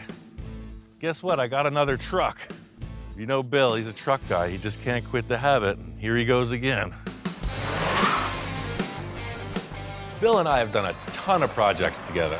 I could see a cycle, like he's improving with every one. Each project comes from a better starting point. He usually manages to get his hands on some interesting stuff, and this truck's no different. Wow. It's even got that old truck smell. That's a unique rust pattern. Usually it's down in here. Usually you see all this gone. It says 61,000 miles on it. I might just believe that. Look at that, never hit, never painted, never known nothing. In a quest to live my life by the true metaphors of the universe, I will not judge a book by its cover, but I will give it a thorough once-over and then cast my judgment. This is like, yeah, barn find potential. Yeah, and in the rear, it's more of the same, just good, wholesome truck. In this day and age, to walk up on a vehicle that is in the unmolested, unchanged status, it's pretty unique. Hello, sir. Mr. Russell, my favorite fabricator. Wait, you mean there's others? No, I just have you. That's all I need. Okay, cool. This is quite a charmer, huh? Well- Talk about a barn find. One family owned Huh. since '62. Wow. A friend of mine found it, and I went to look at it and just had to have it. Yeah, I could see why. I mean, it's in great shape. They started messing with the top and didn't prime it, didn't do anything, and of course, So they actually did cut that open. I guess. Okay, because I was like, this doesn't add up. It doesn't look like your typical rust. Seeing the rust damage on this, it's really impossible to know what's going on under the surface. The openings in this one are curious to me. Anybody that knows rust knows that this is just the tip of the iceberg. Everything seems to work. 3-speed with an overdrive. Nice. Most people looked at the roof and said, boy, that's bad. I looked at the roof and said, where's Ian? You know a guy with a welder, don't you? Yeah. Remember that old commercial, Mikey Likes It? Well, this is sort of like that, but it's Ian Can Fix It. It's never a dull day. There is something to be said, like the time machine scenario, right? Because Yeah. it's a real deal 62 Ford. Yeah. I don't know, it just stole my heart when I saw it.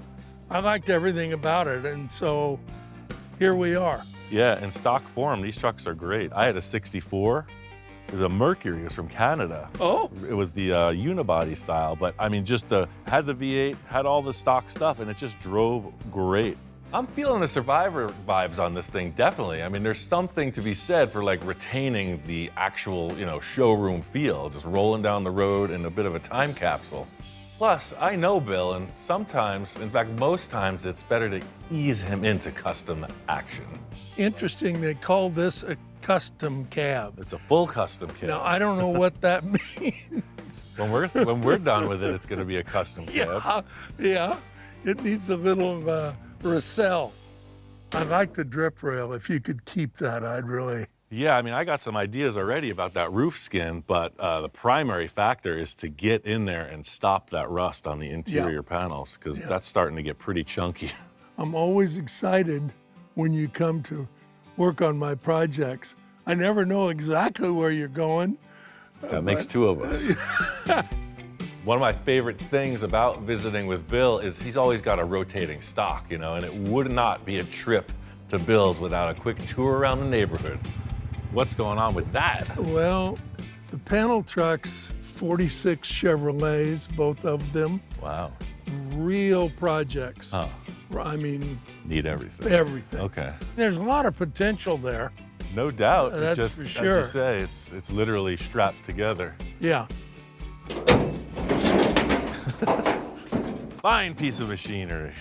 There's something about being a car guy where when the opportunity presents itself, how could you say no? That's a 1930 Pontiac. It's all there. It's got wooden spoke wheels. Oh, cool. It's a hot rod disc, kind of like doesn't make sense. Yeah. Yeah. Potential for the museum parade car. Yeah. Now, what the heck is this thing? Now you're talking my language. One of the guys that works here part-time, Danny, is building that. Even got a motor on it. I mean, nothing says outlaw like a motorcycle with no license plates. Let's run it. I got one word, man. Chingon. Yeah, I mean, these are definite long-term potential, but let's stick to the order at hand. I agree. I'll get some ideas together on that unit down there, and we'll just keep thinking about these. I like it. Yeah. There's a few different ways about going forward on this particular project. Looking back through my mental Rolodex, I remember a friend of mine has something that just might work. It's a 62 F100 four-wheel drive. It originally belonged to a good friend of mine that I was a sailor with.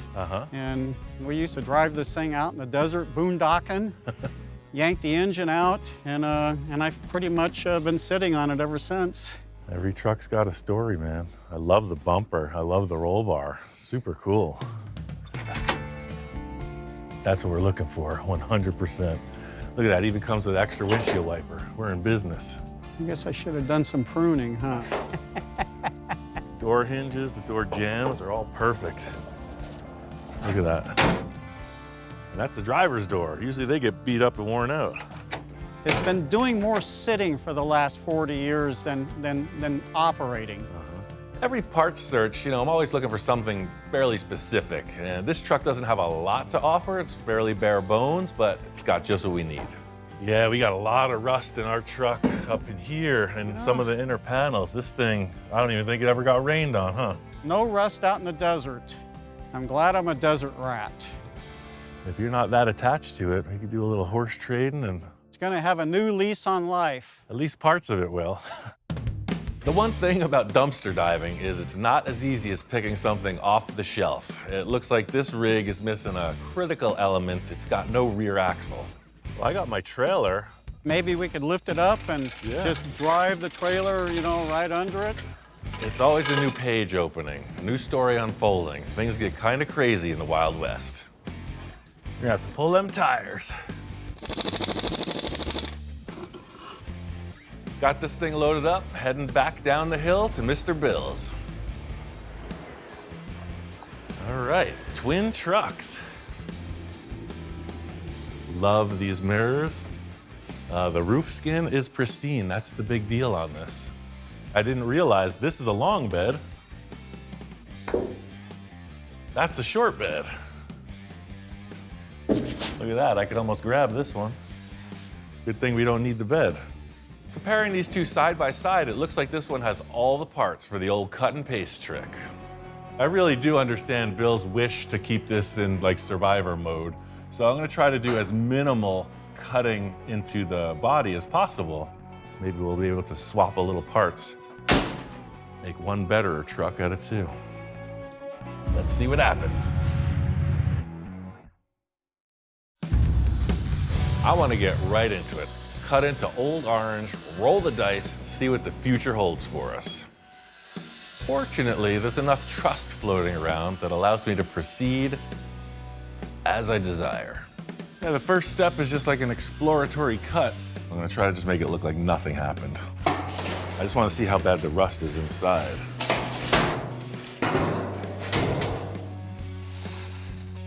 It's like sands through the hourglass.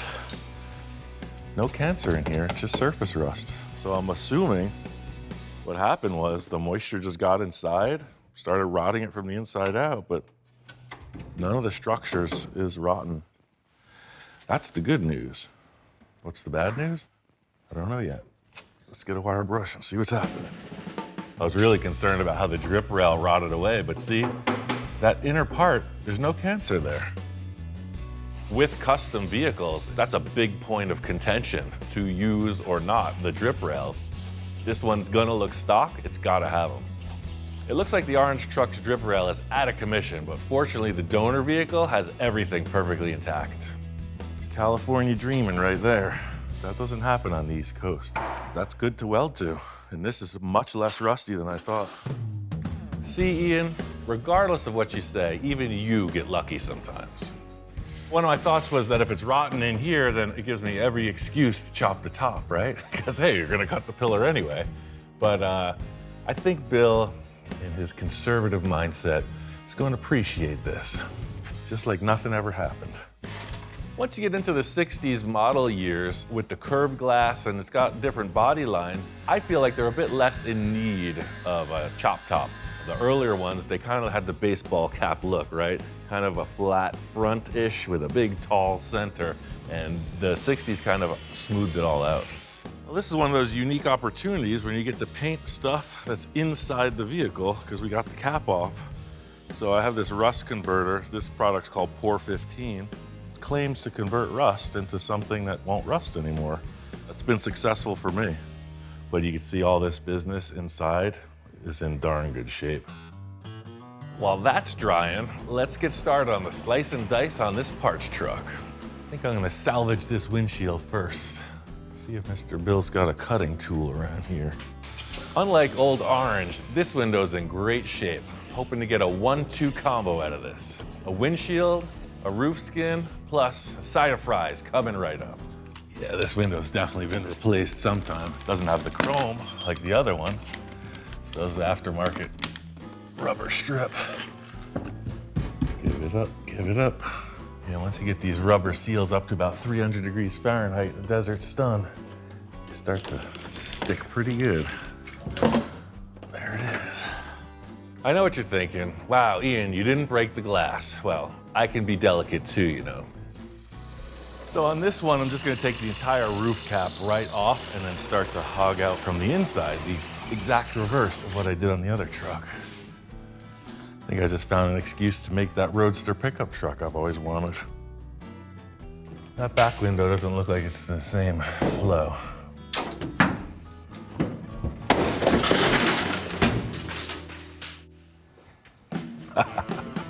Old habits die hard. What can I say?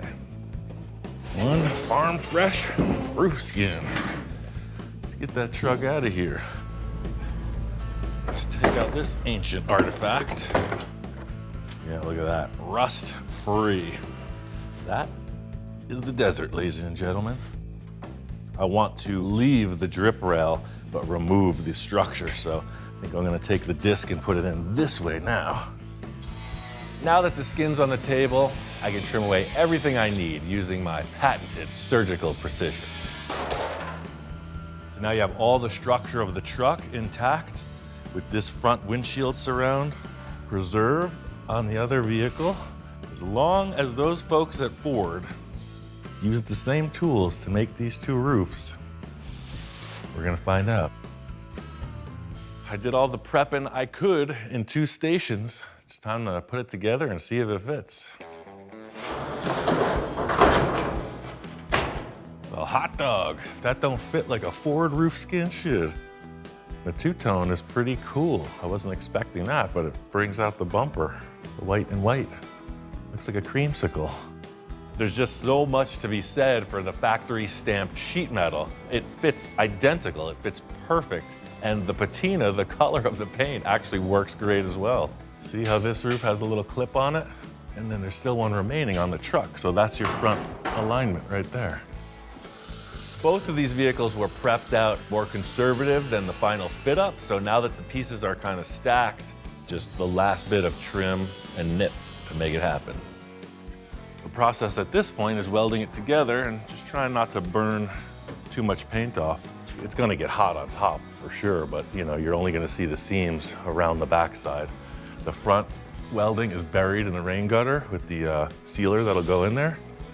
I'm feeling good about this swap. You know, I still got a few tricks up my sleeve to make Old Orange come full circle.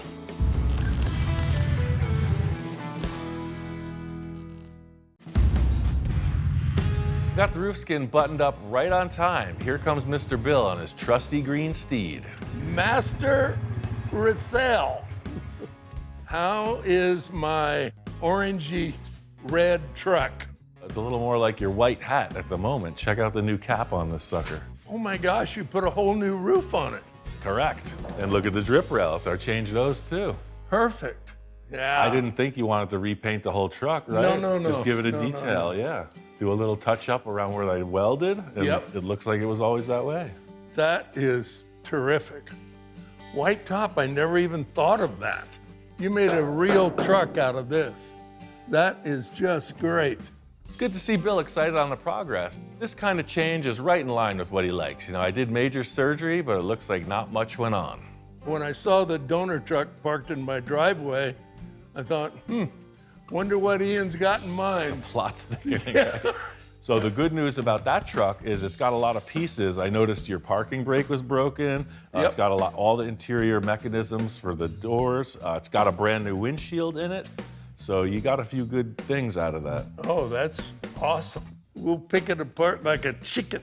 One thing that was bugging me is the fact that there's no rear bumper, you know? It's like, well, it's got a front, but there's no rear. You know, if it had a trailer hitch or something, it would add up, but it's just blank sheet metal.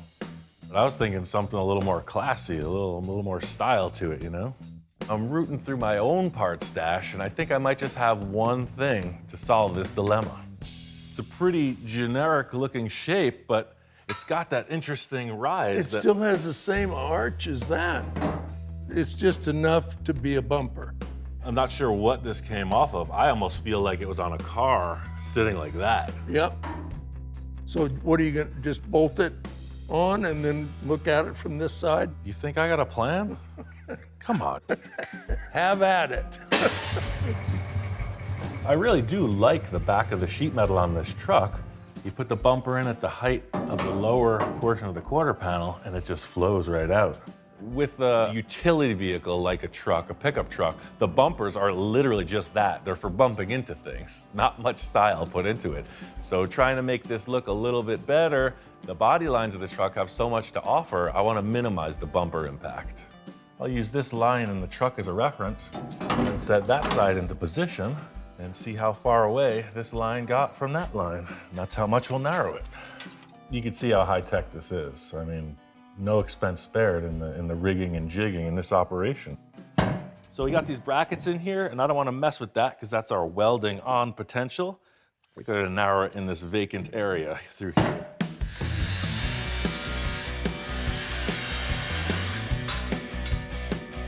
mini bumper. Got this really high-tech straight edge out of Bill's toolbox. Fortunately, this bumper is the same dimension all the way through, but it's important to get it straight when you're aligning it for welding. Such a clean-looking design to bunch it up with welds or any other modifications would take away from it, so it's got to be a seamless mod. This is pretty cool. These bumpers mounted flat up on the panel, and they're going to do the same on this truck. Can't argue with that. Now it's like, oh yeah, look at the truck body, and then the bumper, just a little accessory. Simple, hang that license plate just down a little bit. I think that's the most that this bumper has to offer, is that it kind of smooths the line between those cheeky quarter panels under the taillights and just a bland flat cross panel on each side of the license plate. It shows you the old nip and tuck. Sometimes it's the answer. Paint that white, call her done. This thing is definitely making progress. It just leads to think, what's next? I'm gonna think about that for a minute.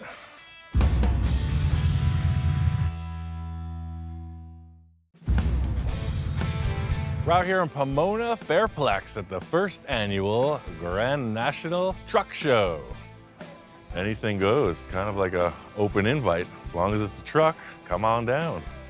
When my friend first told me about this show, he's like, you gotta be there, man. It's the first time all truck invitational. I was like, truck, yeah, let's go. But the big question is the El Camino a car or a truck? It's still yet undecided. I say this all the time, we are so spoiled in Southern California. I mean, this show starts at the gate, in the parking lot, walking in, all the way through.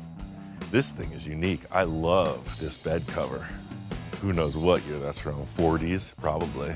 It's steel, super cool.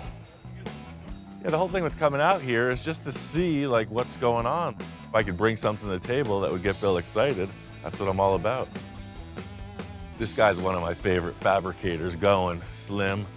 He built some crazy stuff. And this van is like a wheelie popping machine, as evidenced by the giant engine in the back. The Highway Patrol loves to see this stuff on the street, so I'm sure that's why he did it, just to support the local law enforcement. Vans, trucks, you name it. Look at this yellow beast. Look at that face. Wow. 1950. There's something to be said for a vehicle that's as tall or taller than me when it's laid right on the ground. This thing. There's something about the cab overs, you know? It's the ugly duckling turning into a swan scenario, truly. These things are just big utility things, kind of ugly, kind of weird, but lowered down and customized, they are something. Is this your truck? I wish. Oh. I love it. Obviously, this thing's full custom, but the body started off as a 40 Ford cab over. Everything's modified. Super nice. I love how they pulled the rear axle so far back. I know you get this all the time, but I Hi. just want to shake your hand. Cool, man. Good to see you. Is yours? Super nice. Super nice. You're a legend. Thanks, man. Love the rims, too. Look at that. That's a big one. Take your big surfboards to the beach on that one. Trucks like this just really do prove that the survivors, you know, there's a strong love for trucks in general, but when you see one that's pretty much intact and original, it's just like, that's worth showing. Never been painted, never been wrecked. It can't be stressed enough, there's something about the real deal, and that's what a survivor represents. Look at this 1980s fantasy machine. Look at how many shocks this has. I can't even count that high. It's got shock absorbers for the shock absorbers. Hot pink boots. Come on. This is the heartbeat of America right here. Look, it's got a cell phone and a television. This is modern. And this truck has it all. Suspension's crazy modified. It's body dropped. Can't really get much lower than that. I probably couldn't even fit in there. At a show with this wide of a range, there's no way to pick a favorite. I mean, it changes minute by minute, actually. Everybody's got their own vibe, right? So it's like, well, who would take a really cool Blazer-style vehicle like that and put so much effort and love, and meanwhile, somebody else is like, I want my truck as low as possible. I'm gonna mold the bed so it's barely even a truck anymore. I mean, huge amount of work to make this thing. Huge C-notch in the back, bunch of old barnwood. It's rad. This thing's serious business. It's barely even a truck anymore. This thing's a race car. This is cool. This reminds me a lot of the truck I did for Bill, where it's just like, truck this early never existed as a sliding ramp truck, you know? It's just like, wait, something's wrong. To me, it's all artwork. It's 100% a feeling. Wow, look at this. I love it. It's just like, I like that. It says 1925 Ford Model T. Zipped T. Super, super neat. Just the proportions are total cartoon. It's great. So that's just the parking lot outside. The actual show is in here. The theme here is sort of like the Amber Award, the America's Most Beautiful Roadster. This is the world's most beautiful truck. So all the trucks in this area, they're up for the big award, and you could see, I mean, it's no holds barred. Seemingly no expense spared. These guys, or gals, or whoever, have got some serious dedication. This is my gig, right? This is my living. I know what it takes to bring vehicles to this level of finish. And it's not one, there's hundreds, possibly thousands, all lined up, all primo. It makes me wonder why I'm sitting here talking instead of some of these other cats. Oh yeah, now we're talking. Look at the color on this.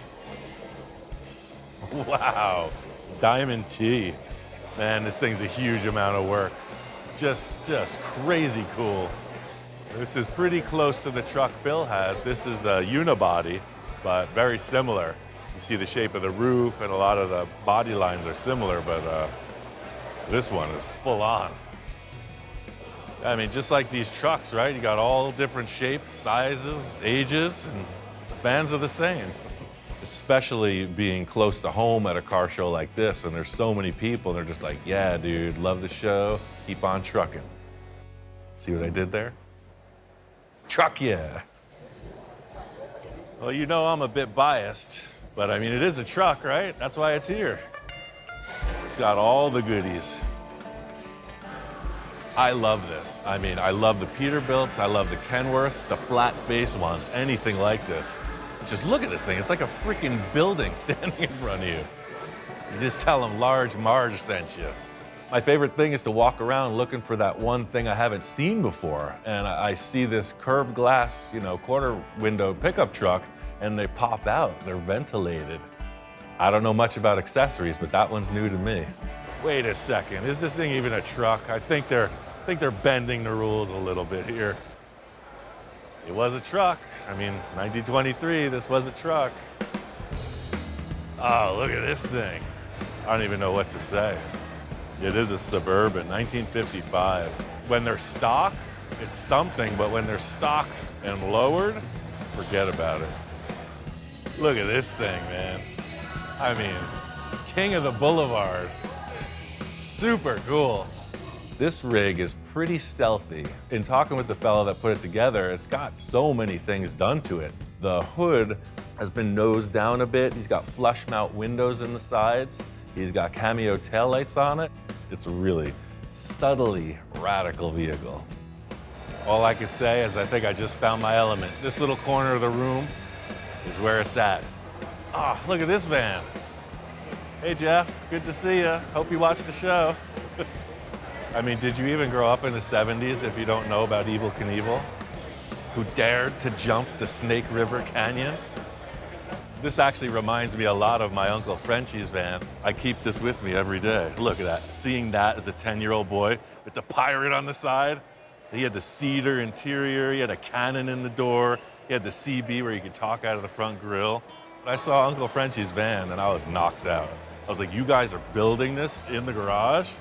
All I could say is like, he was just a cool cat. You know, all my father, my uncles, they're all relatively, you know, workaday kind of guys, family guys. And Uncle Frenchie was like, I'm building a custom van. I was like, yes. Little did he know the monster he created, following in your footsteps, sir. If you gotta sum up trucks in general, this show is it. So it's got my brain spinning. It's just a vibe, you know, spend a day in Truckville. This gathering was next level. I can't imagine what's gonna happen next time. It's time to get back to the lab. Anybody home? Speaking of trucks, out of the blue, I get a call from my friend Tom. This project and I have a little bit of unfinished business. Hey, How's Ian. it going? How you doing? I know you said you made some progress, but wow. It's a driver. It runs. Oh, cool. Yeah, Cool. It runs really good too. This thing looks great. It's a 1942. It was a military truck, a long bed, just a big utility vehicle, and he got a little wild with it. He shortened the entire chassis, bobbed off the bed. I did a chop top, little hot rod 6-cylinder engine. He's like, no, it's not a hot rod. It's not a street truck. It's a toy. Think of it as a giant toy truck. All I could say was, yeah, you're preaching to the choir, sir. I gotta say, I do love the big puffy tires, but these are cool too. Like you're saying, it's like the model kit where it's dual purpose, right? The truck is going to be this color right here. See the yellow in there? Yeah, that's cool. I'm actually thinking That's a about bold putting choice. fenders on it too, so that there's a little bit of color down here too. Well, again, like you're saying, it's dual purpose, right? So if you're taking it to the dunes, you take all that business off, take the street trim off and put the buggy trim on, right? Yeah. I love the bed, man. Had a friend of mine who was an excellent body man. He went ahead and cherried the bed out for me, and Yeah, cool deal. When Tom called, he said, hey man, just a few little pieces to wrap up. And I thought, hey, perfect timing. I am knee deep in the truck business. All it's missing is a rear bumper. I see what you're saying. my idea is like a Nerf bumper. You know what I'm talking Sure, about? It's yeah. rounded ends on it, and it's from the 50s. I think the late 50s, early 60s, and it was, I think, originally from a race car, the backside of a race car, because they didn't have starters in them. They used to push start them. Well, I remember these were 1.5 rounds, so I just brought some 1.5 tube Okay, and some bends, and maybe we'll just come up with an idea. okay. You're the artist, man. I'm Well, let's not overstate things. the. I'd like to see this thing run. Are you gonna pull it in? Sure. Heck yeah. It's got the twice pipes. It is exactly like the toy that he was describing. I mean, he was talking about these magazines and showing me different model kits, and I'm like, yeah, dude, like that's exactly what it would look like in the 60s, no doubt. Hold on, never mind this truck. Look at this thing. This is the real deal. That was given to me. What? It's a hot rod from the 30s. Oh, wow. During the war, they made a truck out of it for Like rations. so many other ones, right? Yeah, for war rations, yeah.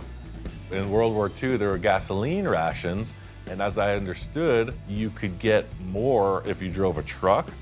The car's been lowered a bit. It's been chopped pretty significantly, and just a really nice touch with the windshield and convertible top.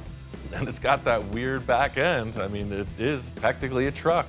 I think it's been chopped at least 4 inches. At least, look Yeah, how low that yeah. is. I mean, this gas tank is obviously not original. That's Yeah, first thing I always do if I get a car is I get it running and driving. Yeah. Crazy when an antique like this just runs. It's cool. This thing here, we're okay with. That's the one we need to work on. Yeah, I agree. I brought some tubes. Let me show you the bends I got. This, right? That's just about where you want to be. It really fills out the back of the truck. Right, so this would come in and turn down below the license plate, and then the bottom part would reverse like that.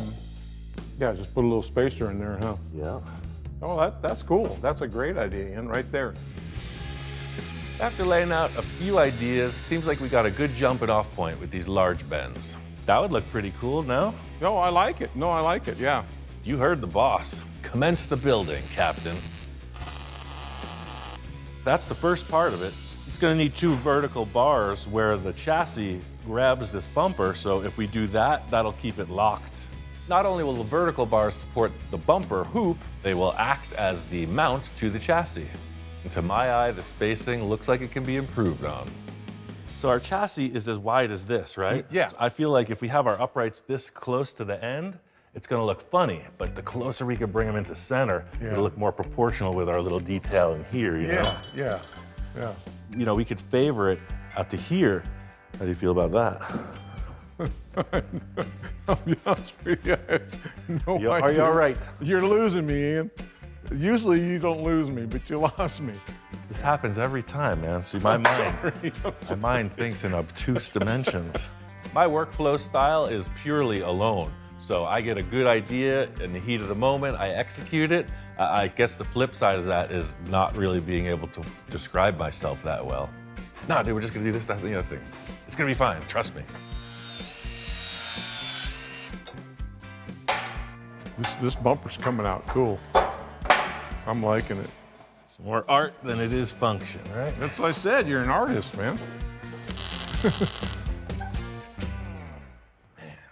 Oh yeah, look at that. That It's is not cool. such a big high boy now. Yeah, It yeah. drops it down a little bit. I like it. I like that, yeah. Good answer.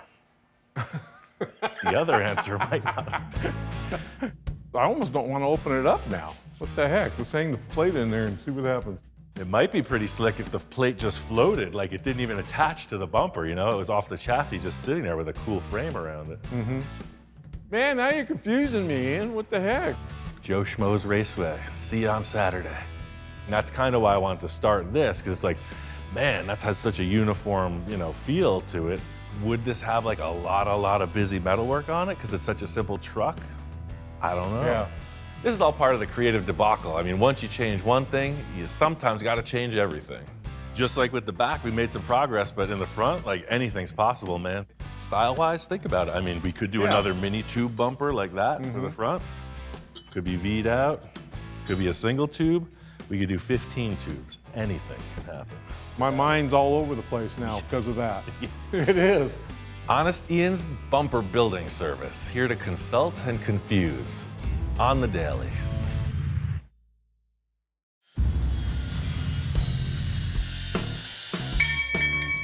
I gave Tom a bit of time just to give the old stare down and see how he's feeling about this bumper. If you want to keep this as we built it, then it's as simple as just attaching it to some mounts. I like it just like it is. I still think it looks like some kind of workout equipment or something. It looks just like something Ed Roth would have built back in the 60s. Straightforward enough. We could just make some nice brackets, you know, make it look discreet, like we were talking about maybe that floating license plate in the center. I'm gonna wait until you've got that completely mounted before I even start thinking about the license plate. If it's centered down there, it may not be centered from here. Now you're talking my language, like the great sculptors of days gone by. When the figure is on top of the building, the head is actually out of proportion. It's bigger. Oh yeah, because you're looking at it like that. Yeah. It's all so delicate. I mean, angles, distance, size. How could one possibly take it all in? Well, actually, I'm just gonna have my wife come out and tell me that looks good. Rank, do it. Sometimes that works too. Yeah. Yeah, grab those 2 pieces of wood and let's clamp this thing back on. The old 2 fingers on the knuckle. There it is. Yeah, that looks it right there. So in the end, that's what it adds up to. 2 simple, discrete brackets, welded inside and out. No, I love that thing. It looks like something out of one of my old 60 hot rod magazines. Agreed. The surprise for me was the way you mounted it. I did not see that coming, and I like that. Way cleaner. You don't have all this busyness down here now. Yeah. He likes it. By golly, he likes it. Look at that bumper. You like the way the taillights are positioned? Yeah, I mean, I love the traditional lights, but you know, what if there was like a round thing? That to me says like 60s. Yeah. I kind of like that idea. Do you have an old trailer light or anything laying around? Oh, heck yeah. Do I got an old taillight hanging around? Hell yeah. Oh yeah, that's like the time period too, man. Yeah. Right in there, just about centered. Well, I might get custom on you, huh? That's what I'm saying. If it was my truck, I'd have these taillights. In the meantime, I'm gonna get into this front bumper design and Tom's gonna hang the license plate. Well, since I have free reign, I could get obnoxious with it. Big Cadillac bumper with the Dagmars. I mean, anything's possible. Or, I was thinking like the 32 Roadster traditional kind of look. You know, it's got that grille with the little peak in the front, so why overcomplicate things, right? Maybe just a little bar that comes to a V point that matches the angle of that grille. Just give it a little aggressive stance. I think in a lot of circumstances, the end result is just being simple. Sometimes less, a lot of times less is more. It's a little trick, that way it's just a hidden nut. Yeah, so it's just welded to a washer, set it in the tube like such. If all my calibrations are correct, this thing might just bolt on. Yeah, man, how about that? I like it. Looks good. Nice and clean, right? Yeah, that's usually the best way. Yeah, see, once you got that grill on, right? Boom, then you got that whole V shape really represented. Nothing like seeing a project in motion, especially at a distance, you know, you really get to take it all in. Heck yeah. Oh, look at that bumper from here, man. It's cool. It's really fun, you know, building a car, but it's driving them is when you really feel the flavor come out. And this one's got a ton of personality. This thing corners like a forklift. Look at the turns it does. Super fun. I'm thinking of doing those taillights like you said. Yeah, man, one piece at a time. You're closer than you were yesterday. Oh yeah, I'm getting there. Another satisfied customer. Now it's back to Mr. Bill's to see what's going on with Old Orange.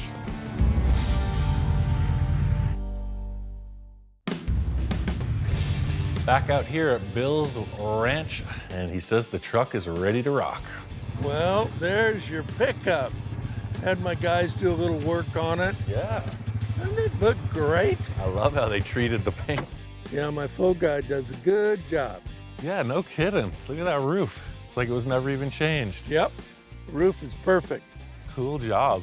It was really interesting to me how they kind of faux finished the front and rear bumpers to match the roof cap. Pretty slick stuff.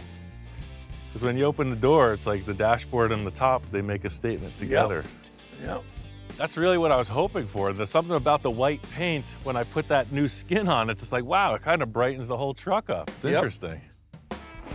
By leaving that factory seam between the window and the roof cap and putting the weld in that nondescript area, slapping new drip rails on both sides, it worked out pretty clean. Oh, it's great. Drip rails were non-existent. Yeah. You know, it makes these projects so much better if you have a parts or a donor. I mean, look at everything you got off that donor truck. The big bonus here was the donor truck. Not only did it have the roof sheet metal and a couple other accessories, it had this pristine windshield in it as well. One other thing about the donor truck was it had these cool side view mirrors, and they just scream, you know, California custom truck scene from back in the day. Standing in the back of the truck looking forward, I would see these bumpers hanging out past the fenders, and I thought, well, we're really inside on the rear. We got to tuck that front in as well. This stamped line takes a hard turn right here, right? That looks cool. But then this thing is just kind of flying way out. What if we could get that bumper to match that as closely as possible? This is going to turn something like that. I think one of the goals with customizing is to make the vehicle more seamless, make it look like a lot less has been added on. This bumper does have a more molded to the body shape now than being accessorized. The key mandate with this from the start has been like old school, survivor, kind of stock, but different. I love the back bumper instead of the big clunker commercial diamond plate thing that was on there. The chrome was the only thing bothering me about this back bumper, so I love what they did. It just looks like it was always there. I don't even know where that came from. I can't wait for the person that tells you. Yeah. I love the wheels and tires too. It looks like it should be that way. Yeah. It's just some subtle things you did, and it's a survivor. It's great. I love everything about it. I wouldn't change a thing. Sometimes it's better just to leave it alone. Hard for you to do. I didn't say that, but it worked this time. I want you to take it for a ride. It runs good. I want to know what 1962 feels like. There you go. Purrs like a kitten. Sure does. This thing sounds good. The cool thing about this truck is it's got a V8 in it from the factory. This truck's got a lot of torque. Man, manual steering, manual brakes, roll-up windows. That's what's happening. It's interesting, you step into this thing and it's like a time machine. All of a sudden, Bill's telling me war stories from back in the day. He's having flashbacks. I tell you, 1962 was a mighty fine year. Yes, sir.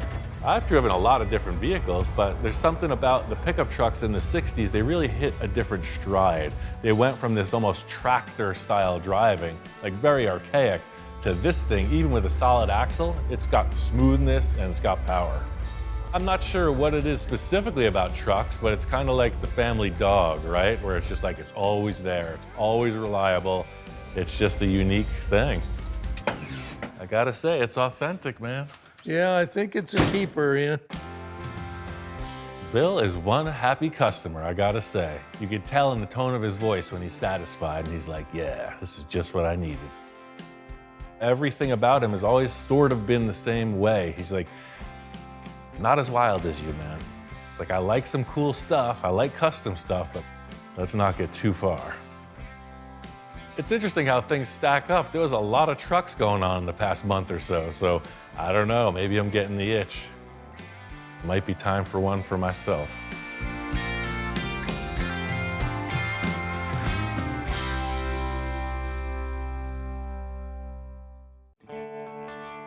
Temps in the high 90s, the breeze is just right. There's many ways to start a new project. You got a lot of considerations, a lot of thoughts. But you know, out here in the desert, I feel like all you really need is a couple good car parts and a dream. If you know me, you know I got parts laying around. It's just a matter of time till I start seeing configurations and possibilities. I gotta say, this is a pretty non-traditional horse ranch we got, so why not build a non-traditional Roadster? It's a fiberglass body. It's already non-traditional, right? In my eyes, anything goes. I'm thinking about a hot rod Roadster for the desert. I found some of just the right stuff. The rest is to be determined.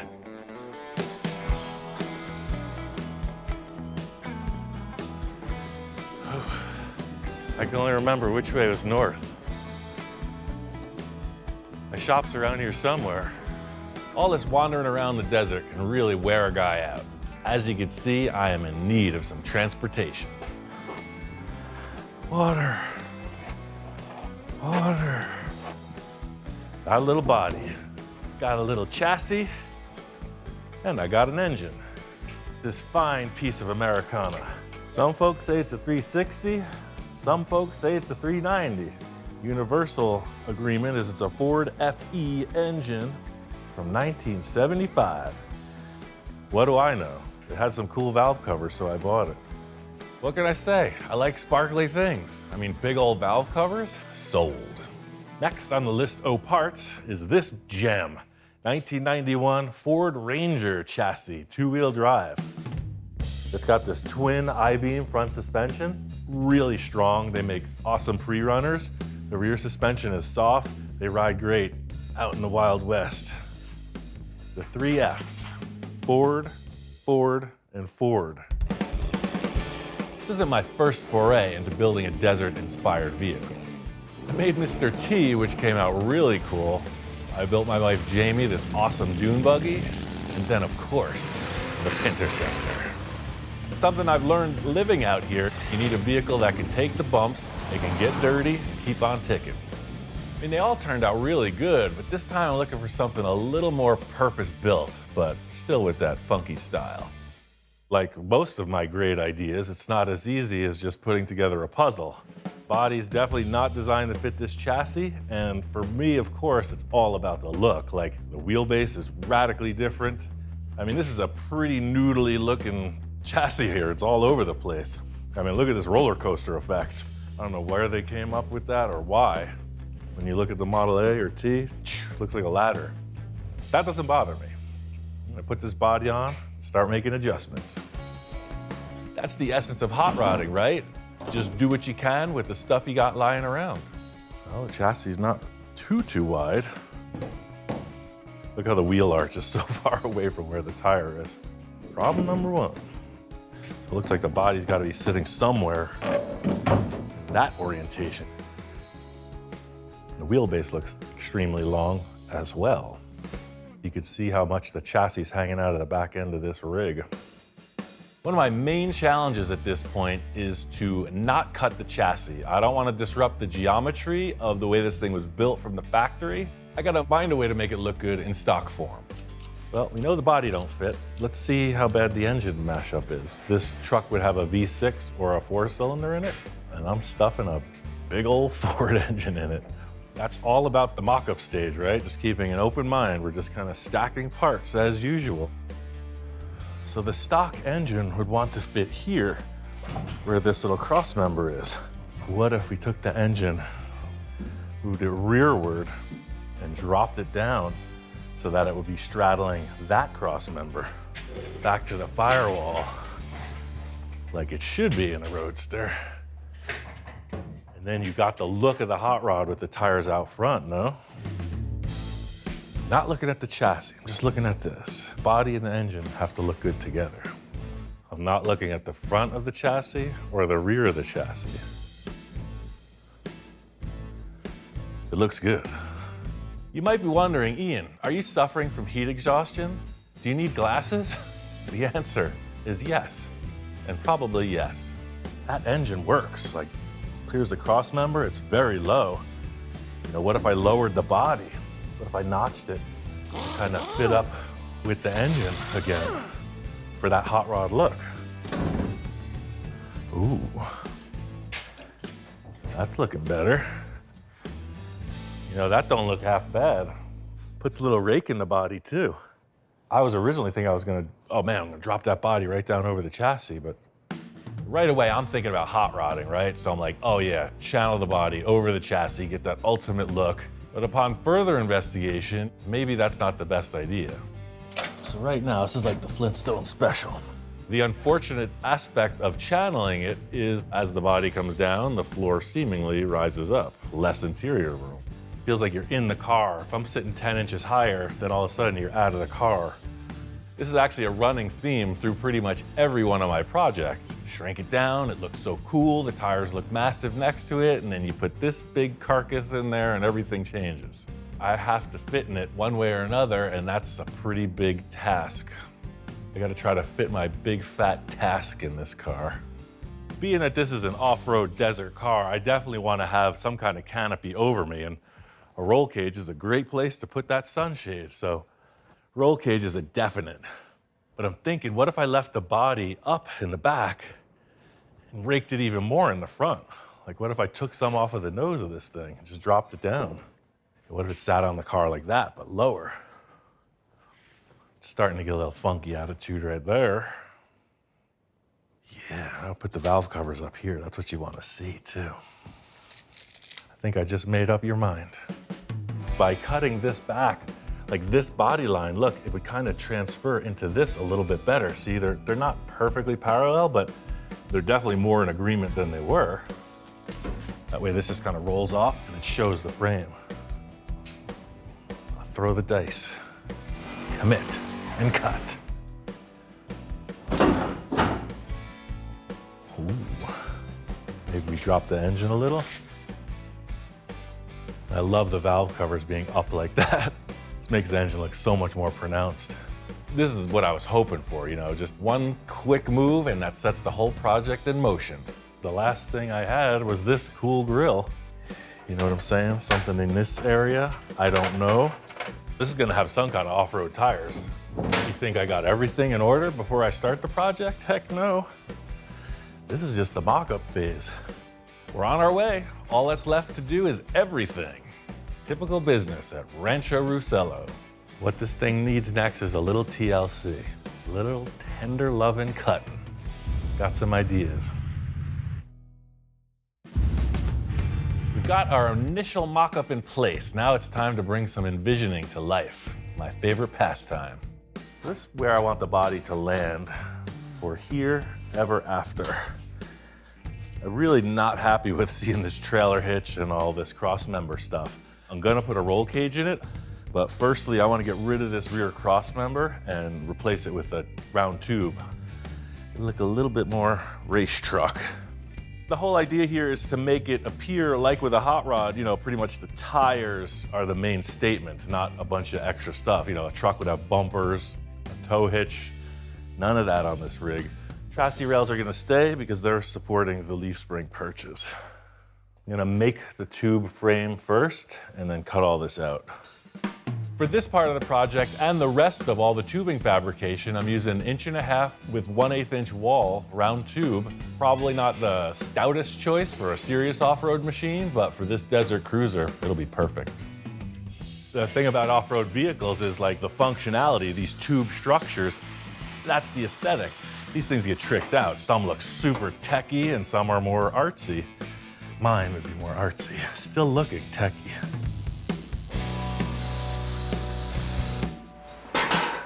Yeah, see, that already looks more like a desert vehicle. Just a little spreader, put some support. In the words of every great welder, that ain't going nowhere. That looks a little more off-road appropriate. I really want to carry this aesthetic of the fabricated tube look through the entire project. That's really kind of the key to this off-road appearance. It's got to perform in the desert, it's got to look cool. So I got to thinking, Self, if you could build any kind of roll cage for this car, you wouldn't really follow the perfect CAD design of the ultimate structure, right? And I said, yeah, that's right.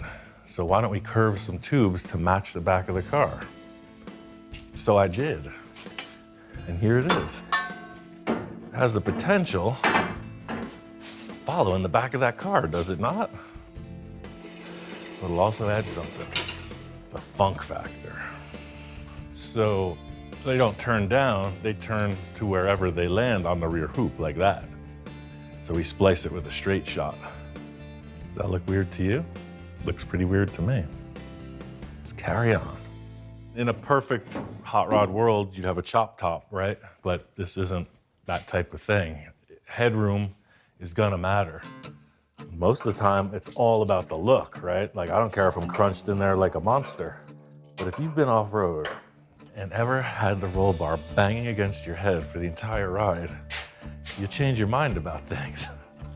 Principal factor in this look, because you think of a hot rod, chopped, channeled, lowered. This thing is pretty tall, and the roof, it looks to fit me, is gonna be even taller. Dang it. Why'd Mama make me so tall? Can't even build a cool dune buggy. I mean, that's fun buggy style for sure, but I don't know.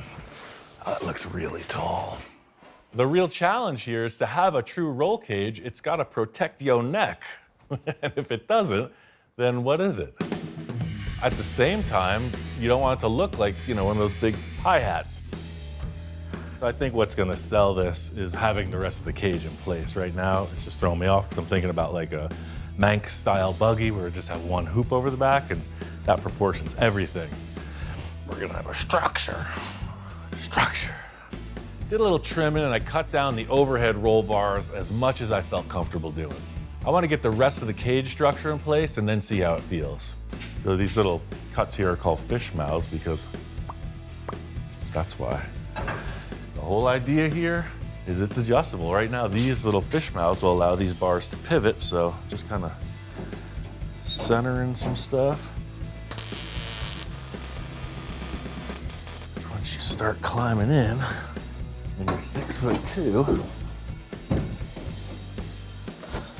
so you can see this, right? It looks a little awkward, but this is me sitting right on the chassis, no seat. So what might help put it in proportion more, so maybe it doesn't look like it just has a big box stuck on top, is the rear bars. That's sort of what I was seeing back here. But the question is, where this doesn't just turn down to here, this is gonna come as a straight shot back to there. This is where the old duct tape helping hand comes in. So see, that's gonna hit there. Yeah, I could see that working.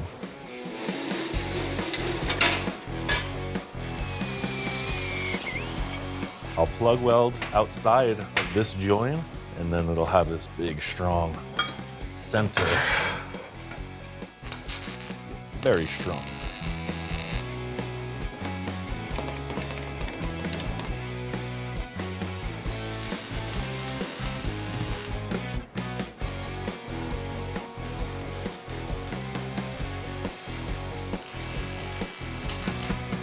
So seeing those rear bars on there, it doesn't look so much like there's a big box stuck on top. You know, it's definitely tall, right? But it doesn't look so out of proportion with the body.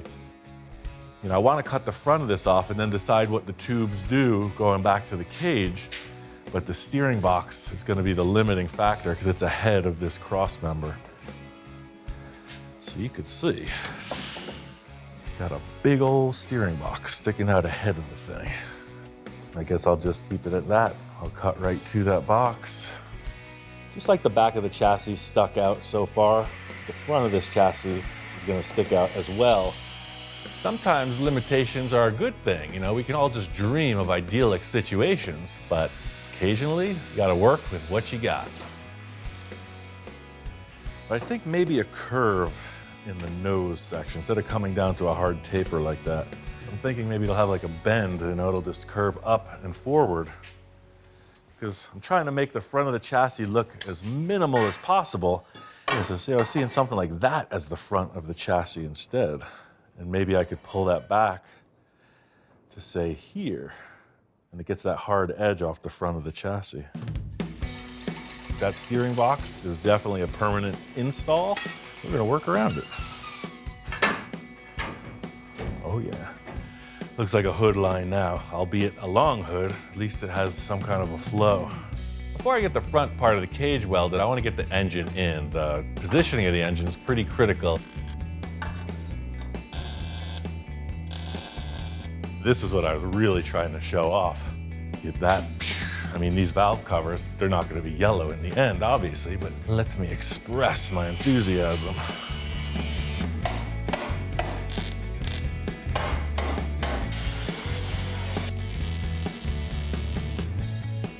I love the way that the valve covers are showing above the cage. It's got like an aggressive look, so I'm pretty charged up.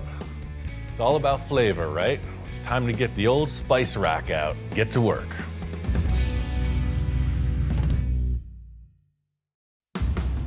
Just getting these tubes in place is really helping me with the proportion. You know, the roof height was a real problem for me, but now seeing this long stretched out front, you know, gives the tube chassis a little more proportion, I think. The rake being transferred down to the hood, it all looks like it's in alignment. The thing that's bugging me proportion-wise are these puny little trailer tires. When it comes to options for tires and wheel style, sky's the limit as usual. Is it a sand car? Will it have paddles and skinny tires on the front? Is it a monster truck, you know, with the huge 44-inch tires? I was like, this thing is looking pretty functional. Definitely needs something with tread, something meaty looking, but I thought that something like this would be best.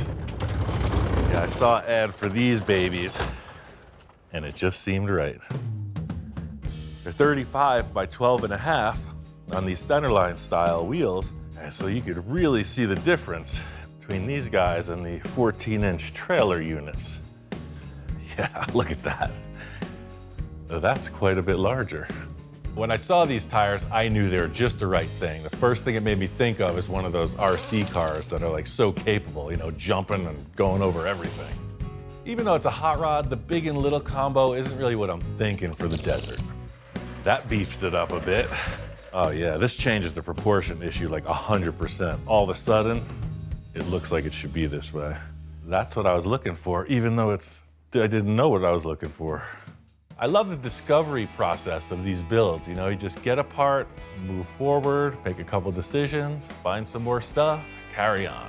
And that's always been a real kick for me. Source what you got. Got an old pickup truck engine, newer pickup truck chassis. This is the most expensive part of the build, the steel tubes. My approach is always parts first, ideas second.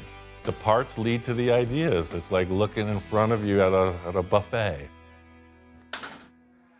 But I do want something coming across. Right now, the steering box is the front bumper, and that's not a good thing. So I'm gonna at least want a couple tubes to protect that. Set this down here. Boom, steering box is out the way. I'll just come in with another one. I just set back just a little bit, give it a little motion. Yeah, but that grill is definitely too tall. I like it sitting there. Roughly 39. 41. That means we have to take 2 inches off. What I liked first and foremost when I saw it was I couldn't identify it. It's almost like a 32 Ford grill shell, but it's much pointier. Not too much, not too little. So I'm gonna make an insert out of this stuff. Every time I see one of these bottoms for the old-fashioned house screen doors, you know, you would see it was just like this little mesh down here, and then it was like regular screen. They just got all different styles, so I just pick them up every time I see one. Sweet. Yeah, so I don't know what that'll have long term, if it'll have maybe another screen behind it, just to give it a little more, you know, effect of a surface. But that's a cool little different kind of a grill. The primary thing in this whole front arrangement is that it looks complete. Now it's like, okay, tube chassis vehicle, it's got the Model T Roadster body, and it's got the T-style grill shell. And the cool factor for me is that you got this really sturdy now welded grill shell, and like the bottom of the opening is the Ranger chassis. So looking at it from the front, from the back, yes, I think we can live with that. But I think visually it would just help out these linear tubes. I'd like to see something that I can step on. It's gonna be a monster to get into this thing. You're gonna be like trying to get in over the edge of a swimming pool here. Why not a sidebar? It's like a brush guard, you know, something that would keep things out of those tires. See, now you got these tubes and they're all tubing around, doing tube things. Sometimes, as they say, you gotta just keep tubing until the tubing's done. So yeah, this little sidebar action, you know, it looks tubular like the rest of it, but more so it's a step, right? So you're just getting into the cockpit. So it's gonna be easy. Getting the rest of the cage in place, all of a sudden the proportions seem to work. We're off to the races. At this point in the project, there's only 3 words for this. Yabba dabba do. It's gonna be awesome. Now that we have our structure structuralized, it's time to get some mechanics in place so we can get this buggy down the trail. The next 2 necessities for this thing to operate are fuel and a radiator. I picked this guy up online, and I had this left over from another project, which is perfect. This cooled a big block Chevy engine, no problem. So I've made a shroud with a big electric fan that operates just fine with this radiator. So it's basically brand new, but repurposed.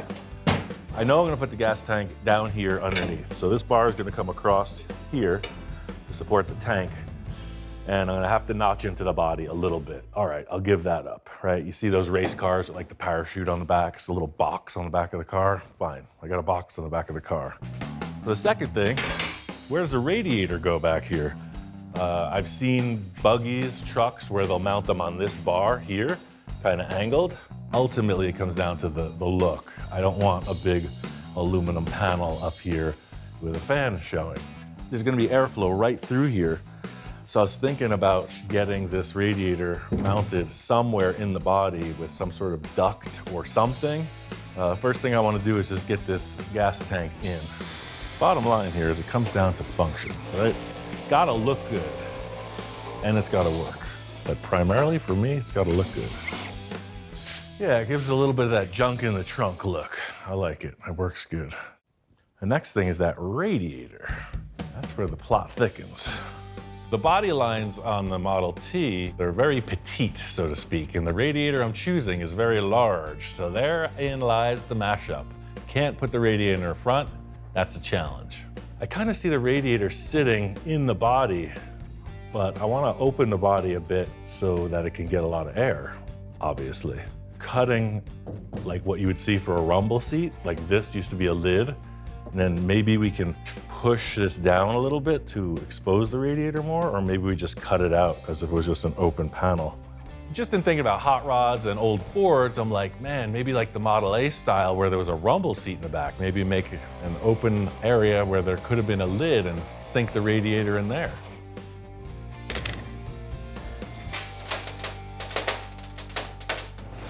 Yeah, look at that. the sound of success. Right? Now, does that not look like a port of cooling air potential?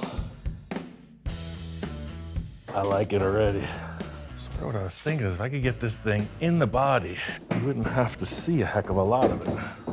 Aesthetically, sticking up, not so good. So if I trim out some of this material, I'm able to lay that back. The surface area is still there, it's just reclined, kind of like what you'll see like in the front of a Corvette. In my world, everything's up for the slice and dice. I mean, if the radiator doesn't fit, all we have is a giant hole in the back of the car. So that fiberglass was so flexible, I just shored it up with this piece of steel so that I could push that down and tack that flap down. Yeah, that's getting close. So you see now that radiator is just direct, right to the atmosphere. This is exactly what I was envisioning. You know, the radiator's tucked in, you got the feeling of there could be a rumble seat in there. Thinking about the mix of like a hot rod and a desert vehicle, you know, this has the look we're going for, but I got one more idea for the deck lid area.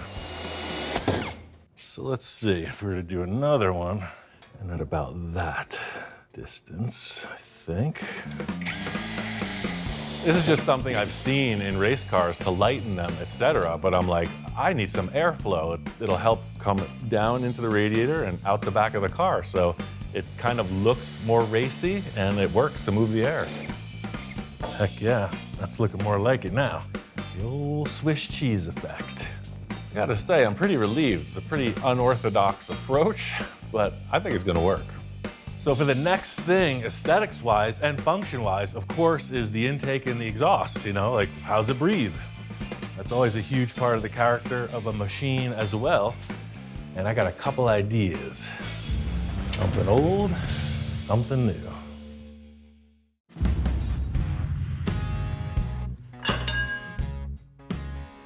Anybody in there? I made some progress on getting the engine squared away, and I'm inching towards that first run down the desert. It's got a new alternator, fuel pump, starter, and I got a new carburetor for it too. It gives it a little flair. Then I got to thinking, I had this thing laying in the back of the shop for quite a while. Does it have a blower? No. But does it have the look? Uh-huh. So it has an air filter that goes in there, but come on, look at that, right? It gives it that vibe, right? You know me, I like the cartoon stuff where the engine's like literally like jumping out of the vehicle, that type of thing. So this air cleaner on top, yeah, the engine's growing, it's taking up some space. Well, does the exhaust, is it just mild? Is it under the car and out the back? I don't think so. It's gotta have something weird looking. Well, sir, if weird is what you are seeking, you've come to the right place. I got some exhaust headers with this engine. They're Hedman headers. They're perfectly usable, they're just dirty. They got some rust, but I mean, that's par for the course. So you can see the way that that comes out. This chassis, 100% in the way. I mean, does it look kind of cool hanging outside the rig? Yeah, it does. And it's like, well, what if we just did this? What if we put it up into the back? That's pretty wild looking. Look, I love the bottom end of these. You never even see this because this is under the vehicle all the time. So it's got like that cool twisty tubey effect. Yeah, I think I want to get a couple bolts and just put these on, see how they look. Yeah, I mean, who knows? Stranger things have happened, right? Yeah, that's just weird enough to sell it for me. Like a bat. I mean, what are you gonna do, run a pipe out here that you have to climb over when you get in and out of the car? I don't think so. What I do think is those like sprint cars, they run these little mini mufflers, so it's like a header dump right now exhaust. Yeah, look at this. Basically, you know, it makes it legal for the track. It's just the simplest of simple baffles. I was like, man, that looks pretty like industrial strength. It's all business. So, I mean, if I cut this back, shorten it up as much as possible, why not, right? Is it gonna be loud? Yeah. So I'm gonna cut the end of this off and see what it looks like.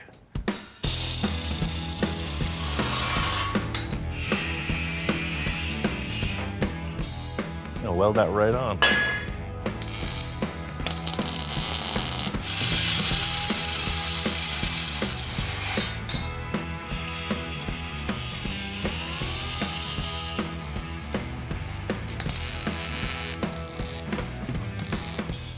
perfect harmony with everything else that I've built. It looks way faster than it actually is, so that's a bonus. Definitely like, whoa, is it a race car? Is it a jalopy?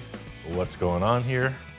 Everybody's got goals for their projects, and personally, I go for like the head scratcher vote. It's like, what the heck is that? That's really always been the spice for me, is when I can't figure it out. So the big question on my mind was seating arrangements. These things are very tiny inside.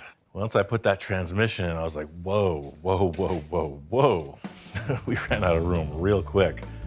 By putting these bars in, I snugged up the interior space by a good 6 inches as well. So I'm just gonna throw this piece of plywood in as a reference of the floor height. I was over at my buddy Tom's house, and he's like, dude, come over, I got the seats for your hot rod, check them out. So I did, I checked them out.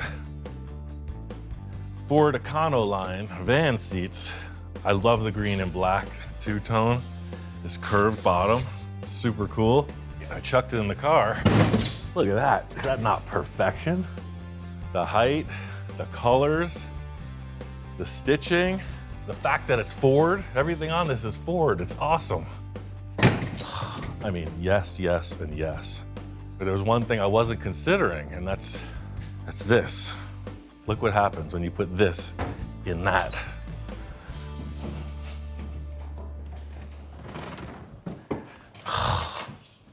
You run out of room real quick. There's nowhere to put this other leg. Where do I put it over here? I just make it a bench seat. That's what I was trying to get away from. As much as I like them, you could see that this is 5 pounds of trash in a 1 pound bag. Nothing's easy in the land of full custom. I mean, those seats look perfect. Now it's time to figure out something else.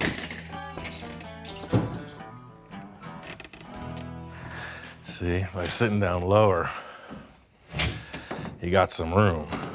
Get into some terrain, and it'll take a lot to beat your head. But you can see the roof doesn't actually look that tall now once you got a big giant monster in the car. What I learned from that other seat fit up is I need to keep this seat as low and compact as possible. I mean, what if it was just right here, center steer? Shifter right here, I could bend it over to this side. Then there's tons of room. Accelerator on the right, steering wheel, front row center. Some folks might think having a single seater might get a little lonely, but that's not the case. I mean, my wife Jamie has her own dune buggy, and that's the whole spice of life, the game of chase. I think I just solved my own problem. I really didn't have any other option. There was no room, so it's just me. I cut a whole bunch of these 1/8 inch plate tabs, and I'm welding them into the roll cage because that's going to support the seat back, the new seat back that'll fit me. Maximum interior space. So yeah, I think something like this, but I'm gonna have to build up a bottom for this. So I'm gonna use this as the dimension right here.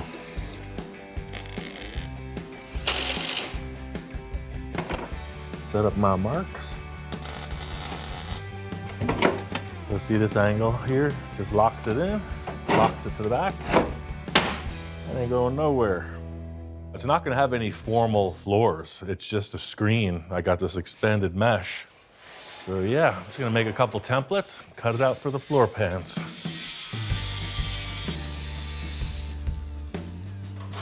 I'm not gonna weld this in until it's running and it's proven that the transmission is working. It's not all metal and plywood. I have a softer side. You know, I have an idea to enhance the driving experience. So I was thinking what would be super durable and usable as a seat cover. This is Dude's dog bed. Dude is no longer with us, so I don't think he's gonna be needing his bed. And I think he would definitely approve of having the seat made out of this. It's got all this good plush padding, and then I can nip and tuck this good canvas to fit the seat back. Is that not tailor-made?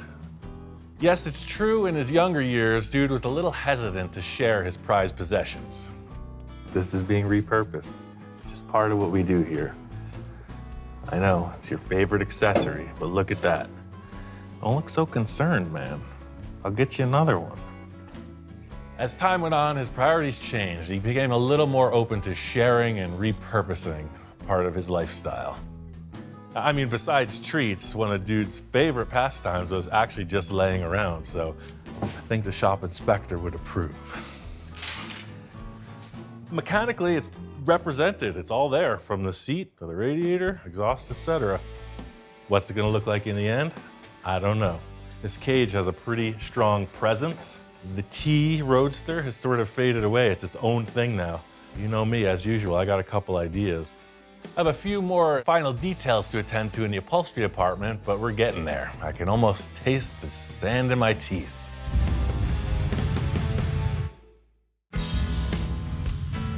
I just did a quick scuff with Scotch-Brite and just flat black and the whole thing. Fuel cell, chassis, engine. The headers are coated with a high heat. I think it's starting to look a little bit better. We're at the critical point. Got all the busy work attended to. Now we got a blank canvas. What's next? I'm not one of the great painters in the world for sure, but I've done some stuff. My style is basically simple, so I'm gonna keep this with a spray can finish. Well, is it racing inspired? Is it cartoon inspired? I think so. I think I want to bring a little bit of Roadster hot rod back into the equation. Me looking at it, the big statement right now is the exhaust, right? Some effect's got to be represented coming out of that. You see it a lot in hot rodding. Flames. So that's why I'm not going to do them. Just thinking out loud, I'm just wondering what other natural elements we could incorporate to really make this project speak out. I'm talking about something heavenly, something from above. Greased lightning. Maybe that. The funny story is the greased lightning thing has been brought up before on that Ford project, but guy just wasn't going for it. So, I mean, come on, it's an iconic sort of hot rodding scene in that movie. I think it was a 41 Ford, the white car with that silver kind of lightning bolt thing on the side. Super gaudy, like one of the worst paint jobs ever, I think. That's why it deserves some recognition. You might be wondering, Ian, why are you looking for inspiration from something you just called the worst paint job ever? One thing can be said, it's stuck in my head all these years. It might just be right for this project. Maybe take the flow from the exhaust, from the cowl and the exhaust height, and just kind of drape it down, you know, sort of centering at the tire, and then maybe coming back up. But I'm talking about just like Zorro hit it with a lightning bolt, just all over. I think the parallel I'm drawing with this style of artwork is the way that I'm building this project. It is just a rudimentary mashup of parts. So yeah, this little weird blast of artwork on the side kind of fits. Just trying to represent the negative space in here of what the image will be. So see, it's in here that's getting painted. Does that look like a messy teenager did that? It's starting to. Yes, I'm just covering up everything I don't want to paint. It's not even like lightning at this point. It's just like an abstract shape. But if you think about superheroes like Shazam, right? So it's like, is that the center of like the blast? Is it radiating from the middle of that? I mean, you could tell a story. We're ready to apply some liquid.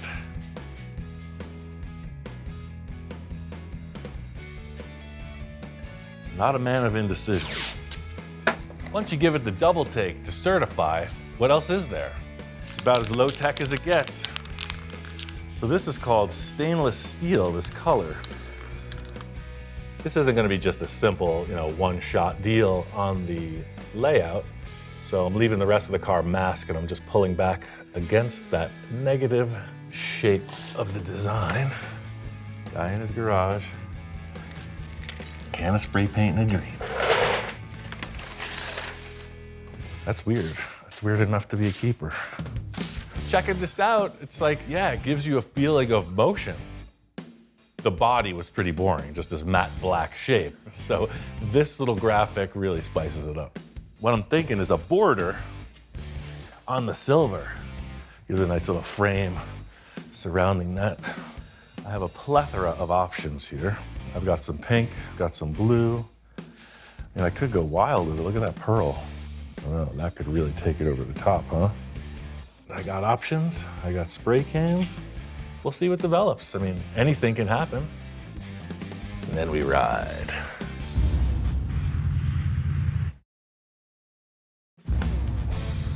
Out here in the desert, you need a vehicle for every occasion. This one is for pure fun. This desert hot rod is ready for its maiden voyage. Got the paint set up, very simple, bold graphic. This thing's gonna get nicked up, scratched up, scuffed up, so it gives it some flavor. I felt mostly like it really works with the exhaust. It's pretty dramatic. Sort of like an old race car would have, you know, something pretty primitive, but flashy. I was gonna put that blower on the engine, but I felt like it was just too much. While it did look really aggressive, I thought it might just kind of cause some stress. This thing's gonna be bouncing around a lot, and the last thing I want is a big bobblehead on top of the engine. I got these KC daylighters. They're the real deal. They got the KC logo right on the glass. I like old school. The wheel and tire combo really gives this thing an aggressive look. Dog bed upholstered seat. I mean, what more does a man need? Proportions for me were always the issue with this. Getting the roll bar in place and the length of it, like it works, but it's still super cramped inside. I barely fit. I put the steering outside the body. It steers perfect. 2 universal joints, right to the Ranger steering box. It's ready to go. Seeing the car out here, you know, the graphic and the look of it, it works for me. It is the toy that I always build, right? So it fits like that. It looks like it could be a small little scale model. It's got the look, right? It's definitely a cartoon machine. There are a million ways to go off-roading. I just happen to like the weird stuff. Yeah, my friend Crafty B, he does aluminum casting. He's like, oh man, I got just the badge for that ride. This car fits right in my mental state. It's got the weird mashup of parts. It's got the weird exhaust, weird artwork, a little bit of a weird roll cage. Let's roll. I always got the cartoon monster in my head. It's like, well, who drives this? I think once we get to driving it, the character will emerge.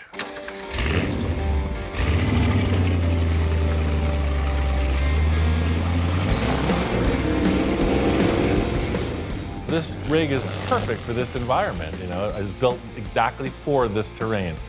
It's gotta be able to take the rough stuff. It is excessively hot and it is brutally bumpy. So for a machine to hold together out here, it's gotta hold up to those demands. The Ranger chassis just sucks up these ruts. The manual transmission spins these tires like nobody's business. I mean, this engine, I think, was the optimal choice. It's got bottom end torque for days. The sound of the exhaust right there in stereo, pure adrenaline rush. It's intense.